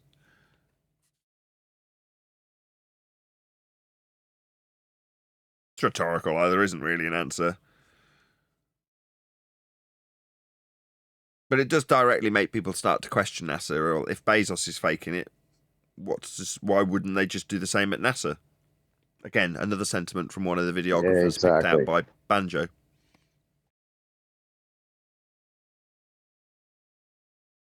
Maybe they want people to notice. It wasn't just us. Look, Bezos lying too. If it ever comes to that. And look, he did it right in front of everybody with their stupid big wrench to open the door that supposedly could be opened from the inside by these women in space. If they just happened to bump into it during all the research they were doing while floating around and blowing flowers into cameras and whatever research they were doing, because that was research. In my mind, that's 100% intentional. That gaffe is intentional. They've pre-planned to have a towel ready for her to kneel down on the ground with her flower in hand to kiss the ground. Telling me they didn't rehearse whether or not who was going to open the friggin' door. Of course they did. It was pre-arranged. That gaffe was there to be noticed. An intentional error. Part of the script. That mistake is part of the script. Like when one of the producers was moaning about Top Gear. I think it was actually Tesla, one of the Tesla guys. They're like, we put our heart and soul in this. We picked up one of the scripts, and it's in the script that the car runs out of power and breaks down. You're like, yeah, because it's all contrived. Of course it's contrived. It's contrived!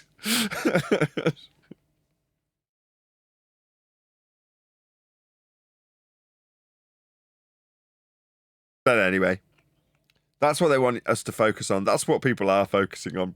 The door being opened. It's a complete waste of time. The sky's not a vacuum. Space is fake. Their height was measured off surface level. Earth was measured flat. Earth will always be measured flat. There is no other way to measure Earth. Earth is flat. Space is fake. Nobody's going to a place where the gas that we're breathing at high pressure is not filling, in violation of a law of nature known as the second law of thermodynamics. Entropic dispersion laws dictate that the sky is not a vacuum. So outer space, where they say they're travelling to these lights like the moon, they're not. It's all lies. The world's not a sphere. We're on a flat plane and we must be contained to be breathing pressure.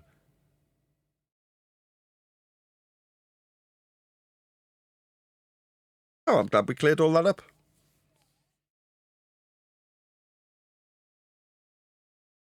But yeah, do you agree? They wouldn't have a towel ready for her to kneel on the ground and not have worked out who's opening the friggin' door. Yeah. No. It's really nonsense, man. Furthermore, they wouldn't have left it in. People are like, oh, it's live. You're like, oh, yeah. Oh, were you there? Were you with your camera? You filmed this live, did you? Live, my ass. You're telling me you can't just remove anything you like from these and then re-edit them after that? Yeah, of course you can. It's so cringe, to be honest. Like like I would feel so crazy to be a glober, someone who would make myself have to believe that all this nonsense they're showing me is real. Like I would feel crazy. I'd be like, why is it every time they're supposed to be doing something, it looks weird, it looks fake, they're doing messed up things. Like it just doesn't pass the smell test at all. None of this. Like if you believed, you live on a ball. And I think that's one of the reasons why they're catching so much backlash. All right, we're going to check this out. It's been posted. It's one of my own videos. This is Yale, Entropy and Gas Law, Debunking Outer Space. And I will put a link to this in a moment. Describe to you the first law of thermodynamics. The context was, we're going to study a system. That's our thermodynamic system. And for all our purposes, you can imagine that to be some amount of ideal gas trapped inside this piston and cylinder combination.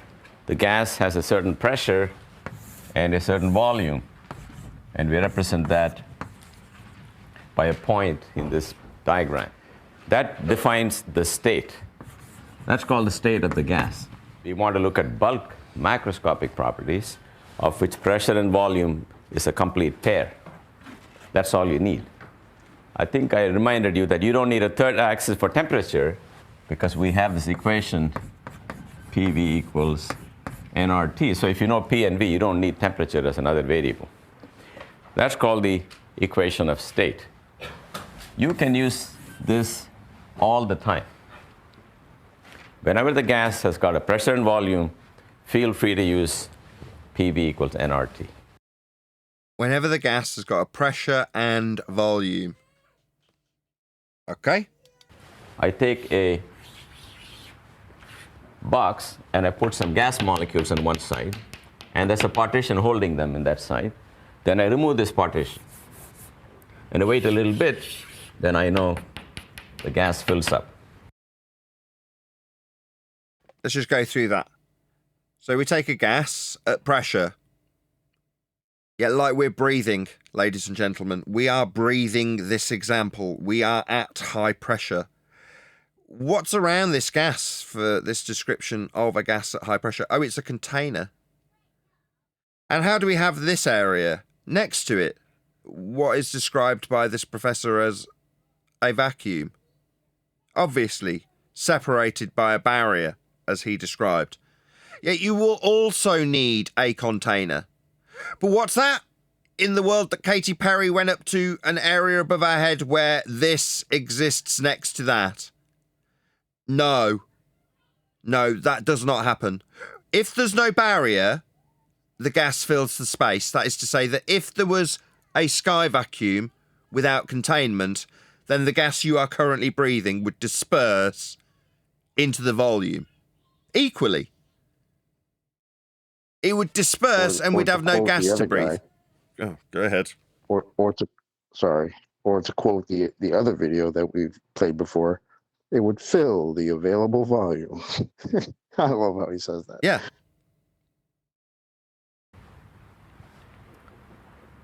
Now that's like perfume leaking out of the bottle. Hot and cold, when mixed, will never separate back into hot and cold. What he's describing now is the irreversibility of the nature of entropic dispersion. So when you let perfume out, you can't grab it again and put it back in the bottle. Same with the gas.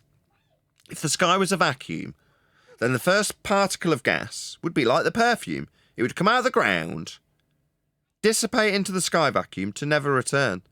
It wouldn't be around for you to breathe. It would disperse into the vacuum. So with the second particle. So with the third particle.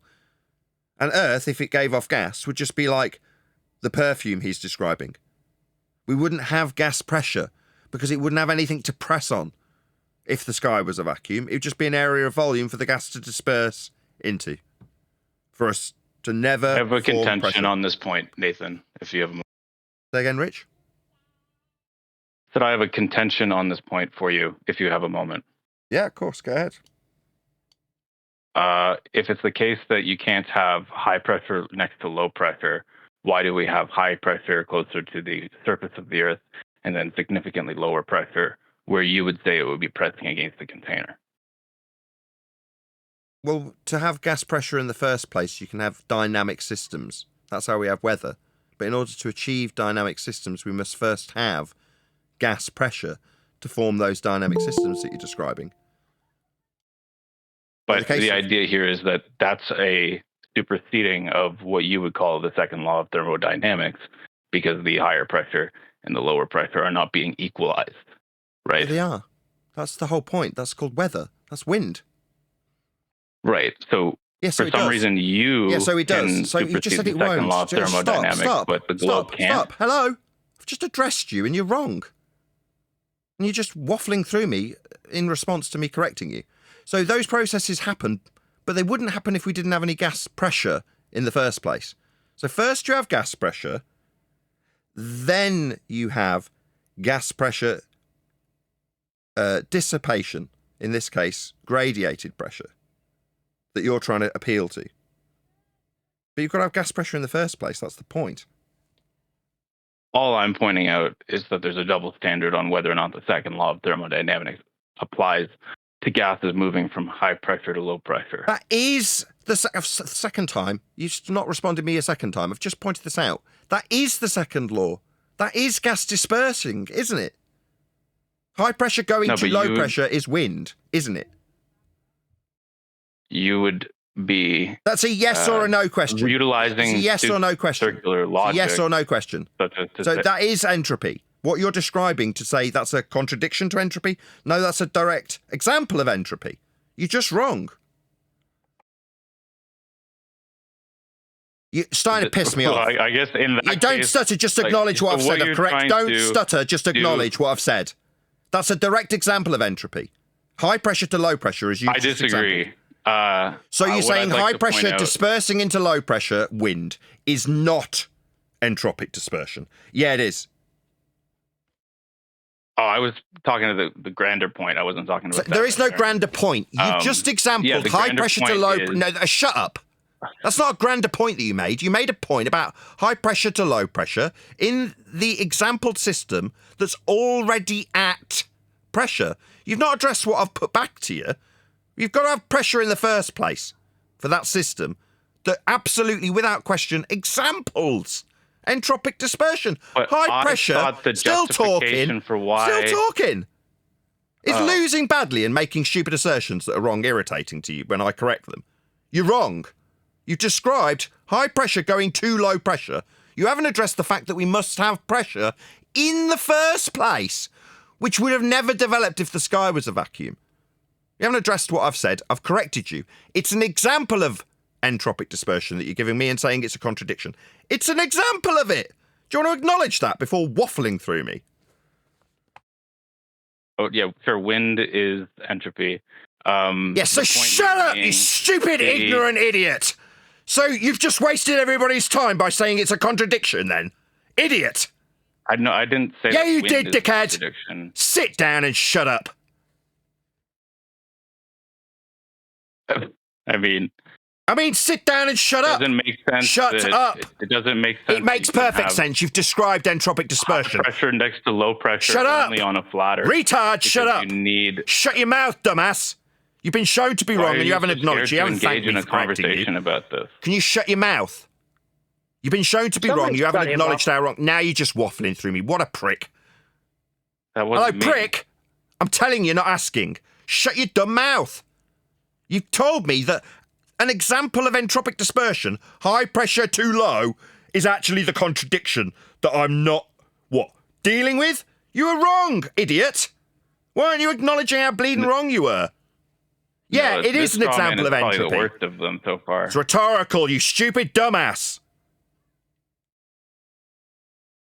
It's an example of entropic dispersion. High pressure to low. They say, oh, yeah, that's... Yeah, you were saying it's a contradiction of that. Now, what about acknowledgement of the fact that we've got to have pressure to begin with? If the area of volume was a vacuum, then we'd never have developed pressure to have this argument where an idiot doesn't understand that his example of high pressure moving to low is entropy, is entropic dispersion. Why am I getting yammered through by a wanker? Wanker, I'm talking. You're rambling. Wanker, it's my fucking show. I know, but... So shut up, you stupid, ignorant dumbass. Wanted to debate the topic. What an arsehole. You're just wrong. You've said that high pressure going to low pressure defies what I've described when gas fills that's another space. straw man. Now you're just talking through me. Yeah, because you're lying about me. How did you think there was a debate in the topic when your example of high pressure to low pressure requires pressure? How do you have pressure? You can't have one without... No, but this is just circular. Now he's talking through Chocolate. What a wanker. Before Chocolate got to the end of the point that demolishes his, he's already talking through him. So you're not going to do it to me. You're not going to do it to Chocolate. You're just an asshole. I'm sorry you don't like to be responded to, Nathan. No, gas fills we space like to be- in all examples. Without exception, gas fills space. It's a law of nature. If the sky was a vacuum, the gas would fill the space. Like high pressure would go to low pressure, like in my opponent's example that he didn't acknowledge how wrong he was about. Now I've addressed But you. if it's a dynamic And what system, you've it doesn't done in the necessarily middle go of from my high to low, conclusion right? is started talking through the top of me, effectively muting my You conclusion. already made a point. So now you're Defending that continuing point. to This is mute how a my conclusion, conversation works. and I haven't finished or invited a response. But being a wanker, you've decided that you're going to talk through the end of the conclusion. I utilised That's your strategy. now You you're don't still invite talking a through my response. conclusion. It's the third time you've done it because you're an asshole. Are you going to tell me I'm rambling on my own show? So in conclusion, rhetorical, my friend, rhetorical. In conclusion, I'll use my opponent's example of all you wind. ask are rhetorical questions. Gas fills space. It's a statement of fact. It's a law of nature. Not a rhetorical question. Evenly? A statement of fact. Evenly? It fills it... So yes, gas fills space. It's a law of nature, and you're asking me about whether or not it does it evenly. My example will be your example. High pressure moving to low pressure. What? How is that? My example is your example of high pressure moving to low pressure. Right, but... Yeah, right. So sit down, you dumbass ball-believing clown. You've been defeated. Right you are. Yeah, right. Yeah, so you don't get to yammer through me like a disingenuous, ignorant baller. Yeah, I know I'm right, dumbass. Does it do that evenly if you don't have the container? Yeah, does it do that evenly without a frigging container, dum-dum? Does it do that evenly? Yeah, right. Yeah, so I am right, but I don't need to be asked about whether I'll do it evenly. Yeah, it will disperse into space. It's a law of nature. Well, if it doesn't do it evenly... Not if. It's a law of nature, you utter clown who isn't acknowledging a single smegging word I say. You're whistling past every word I say and yammering and chanting through me and moaning about it like I don't want to debate you. No, it's not an if statement. It's a law of nature. Gas fills space. Yeah, the you gonna evenly let me thing speak, doesn't or are you really just gonna matter, cry? bro. Because if the gas is doing anything, it's doing something because it's contained. Because to have pressure in the first place, you need a container. That's literally the definition of gas pressure. The force that gas exerts on the wall. This is you engaging in the... Yeah, before Chocolate's finished his statement, the guy's waffling through the top so he doesn't have to acknowledge what Chocolate's saying because he's being absolutely pummeled. His only response is to talk while we're talking, to cause audio chaos and annoy us. So this is the last bastion of these idiot ballers. All right, I can't respond to a law of nature, so I'm going to put it into an if statement and then chant through every word you say so I don't have to respond to you. You're not a reasonable opponent, sir. You haven't acknowledged a single word you've had in defeat of your position. You just keep talking through everyone. Because I haven't been defeated. Yeah, gas fills space. The sky's not a vacuum. I don't need any help, Neil. Maybe you hadn't picked up on that fact. Don't need any help. Gas fills space. That is me winning by destroying your sky vacuum. Moderating your own debate makes you look like you lose. So gas fills space. It's a law of nature. If the sky was a vacuum, the gas we are breathing would have dispersed into that area of volume. What if it's a dynamic system? Then we'd need containment to form the pressure in the first place. I've already said it. Why? Because gas has to press on something to be at pressure. Yeah, it could press against... Yeah, it'd have to press on something, so it'd need a frigging container. Yeah. Yeah, so if the sky was a vacuum, we'd have no gas to breathe. Who says it has to be a physical container? So we'd need a container. Yeah, that's right. It needs to be physical, otherwise you wouldn't be pressing on it. If it's not physical, you can't press on it. Kind of sounds like... So does it need to be a tangible container? So what we can't have is a sky vacuum. The sky's not a vacuum because you can't press on a vacuum. You don't press on vacuums, gas disperses into them. Therefore, the sky is not a vacuum. I don't give a toss what you want to question me about with regards to what contains the gas. It must be under containment. It's at pressure. That goes without saying. Meanwhile, if the sky was a vacuum, we'd all be dead. You haven't shown that. Yeah, because gas fills space. It's a law of nature. Yeah, that's... Yeah.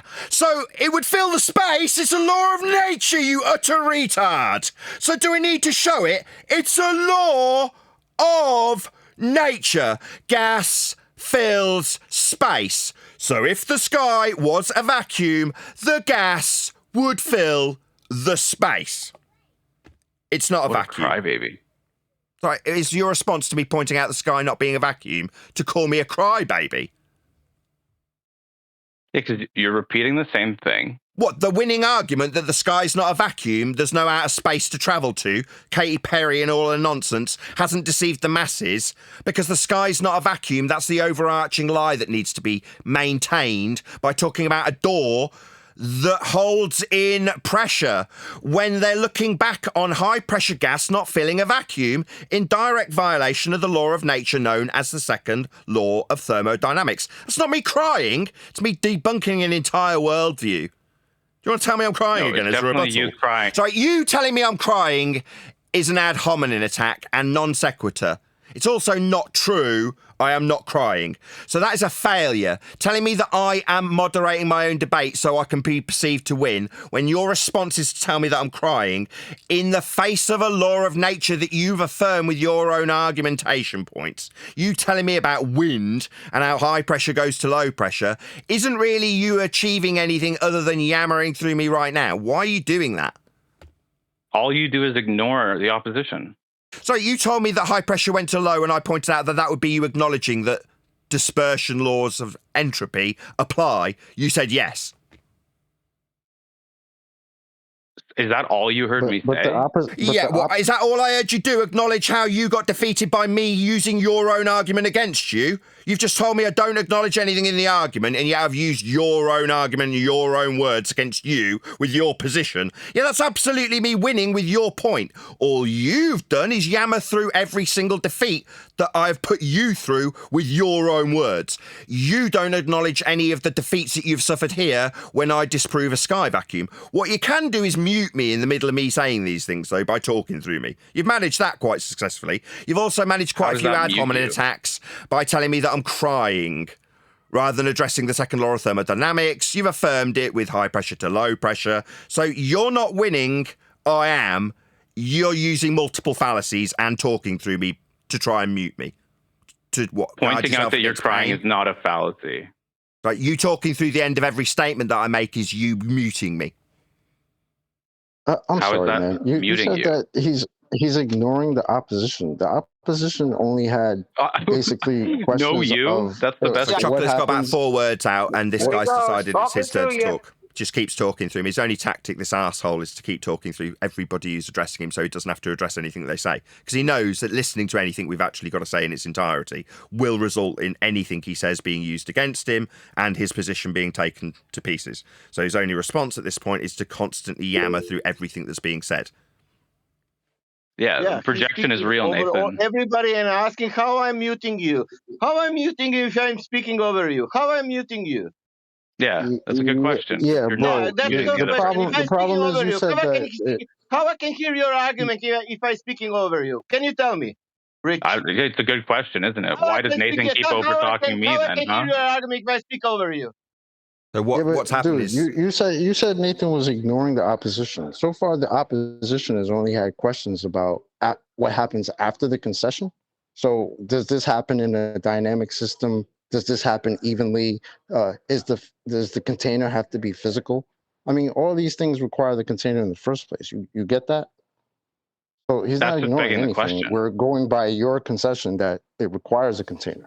Like you even Exactly, that's said, my you have- begging the question. question. Example You're of begging the opposite, question that Rich? it's a Rich, tangible do you have any container. example of opposite that there is no container for any demonstration of that? Then we will discuss these things. no, it's not begging the question. It's an antecedent consequent relationship.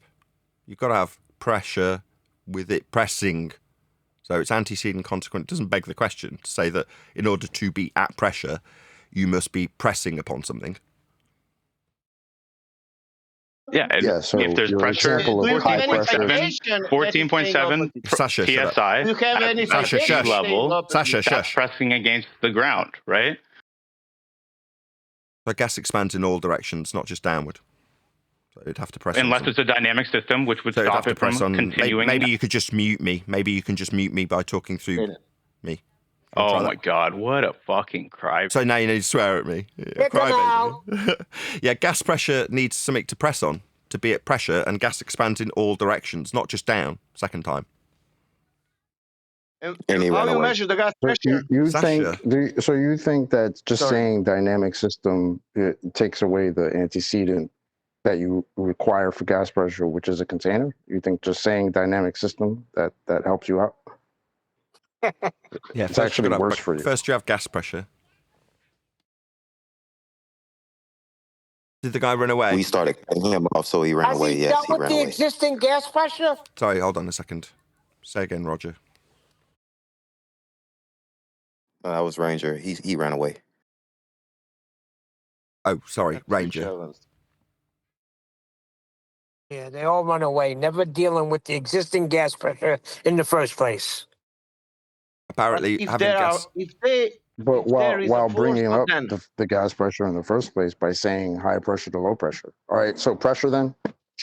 Thanks. Welcome to Flat Earth. It doesn't have to be physical. Yeah, it does. What, the container you said that we don't need? That doesn't have to be? Yeah, container. Thanks. Pressure. Yeah, because he I wants want to to go see to one gravity. non-physical container. I want to see one non-physical container. That would be nice. So, in conclusion, gas fills space. Yeah, you can't have gas pressure that we're all breathing without containment. If the sky was a vacuum, then the gas we're all breathing would fill that space. That's the point of having distraction gate. Yeah, the moment we point out that if our eyes are on the ground looking at the door, we're not looking at the gas that's not filling the area of volume. So up in the high pressure container that they're in, they've got to stop their gas filling that area that they're in. But the gas below, it's cushy, it's fine. It doesn't need any containment. It's just fine lurking around next to a vacuum. In spite of Harvard and Yale making it explicitly clear that that's a direct violation of the second law of thermodynamics. So what have we got? Clown Shoes here comes in and tells us, nah, it's begging the question to say that you need something to press on to be pressure. No, it isn't. It's an antecedent. You can't be at pressure unless you're pressing on something. Oh, well then just down then. Just down with gravity. That's where that argument was going to be going for that Clown Shoes that didn't shut up and listen to any responses while he projected on me crying while he waffled through every single response he never acknowledged one of. Coward. All of you. So let's hear the conclusion from Yale rather than a clown that doesn't want to shut up. Out of the bottle won't go back. This gas that came out won't go back. There's a whole lot of processes which we call irreversible. So gas goes out into the area of volume available to it. Always, without exception, it's a law of nature. And it won't go back. So the first gas particle comes out of the ground in the heliocentric bullshit world of sphere Earth in sky vacuum. The gas comes out and like perfume, it leaks out of the bottle and won't go back. So it's not going to form pressure because it's not pressing on anything. It's dispersing into the volume that you all think the sky vacuum is. We'd never be breathing if the sky was a vacuum. They never seem to happen backwards. They only happen forwards. And we cannot list all of them. I will take... Yeah, that's my conclusion. I've already given it during the process itself. Any last comments? Yeah, I never thought I would hear winning as crying.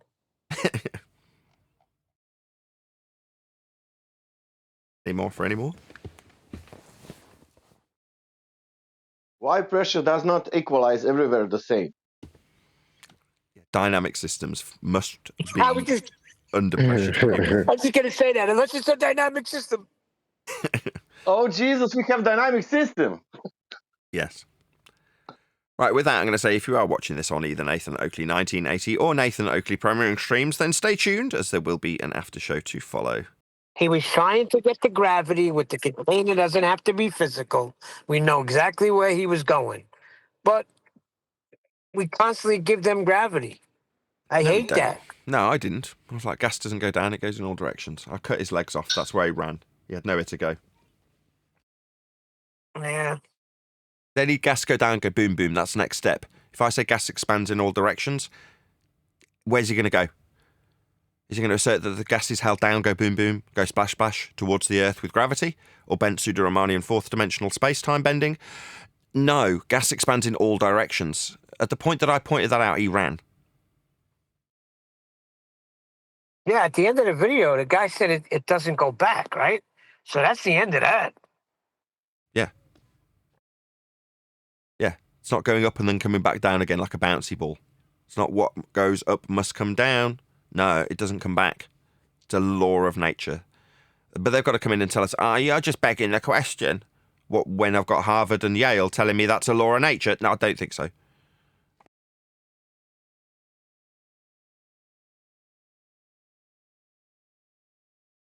His only other avenue was the it doesn't feel evenly. The Earth even said that it doesn't do that on Earth, and it does. That's why we have wind and changing weather conditions and things like that. So it's always trying to even out. You can't have anything without containment anyway.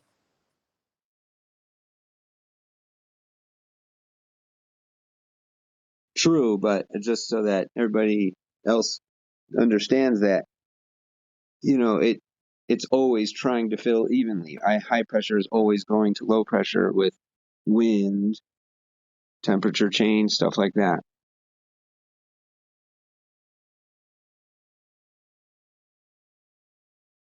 Yeah, it's a law of nature.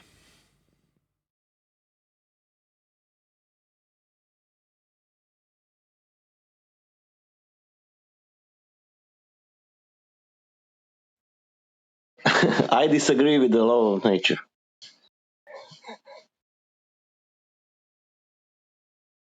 You're begging a question with that law of nature.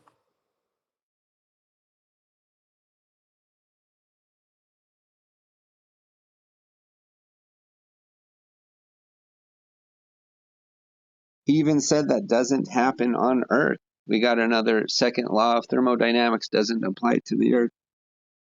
Yep.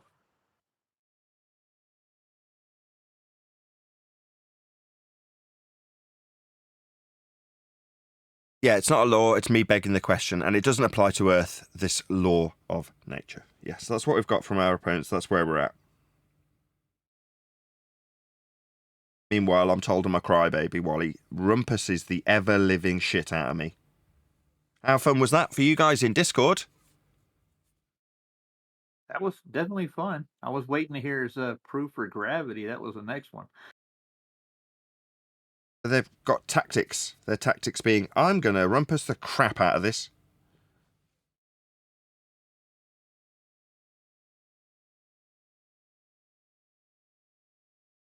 It wasn't so bad in Discord. Now, my favorite was you keep repeating yourself. Yeah, gas fills space. It's a law of nature.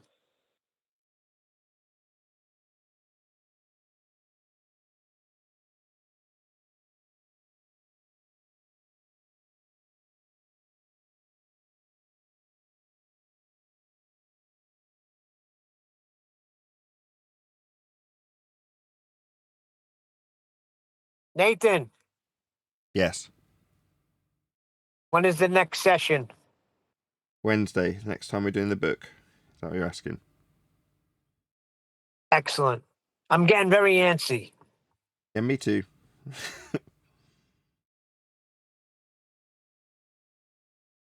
It seems like something's always happening to delay it. But then when we get to it, a lot gets done. Like the last time, I thought it was a good session. Yeah, it was.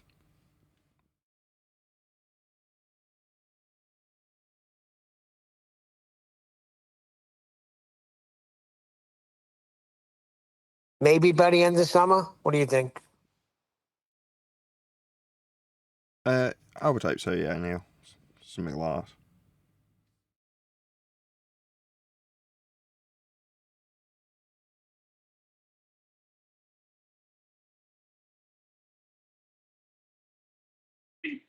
Any of the Globers want to tell us all about dynamic systems with no containment?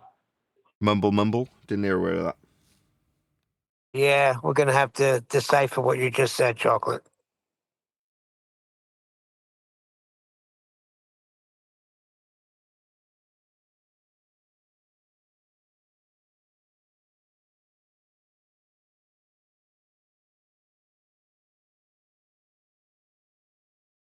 Or not. I mean, maybe not.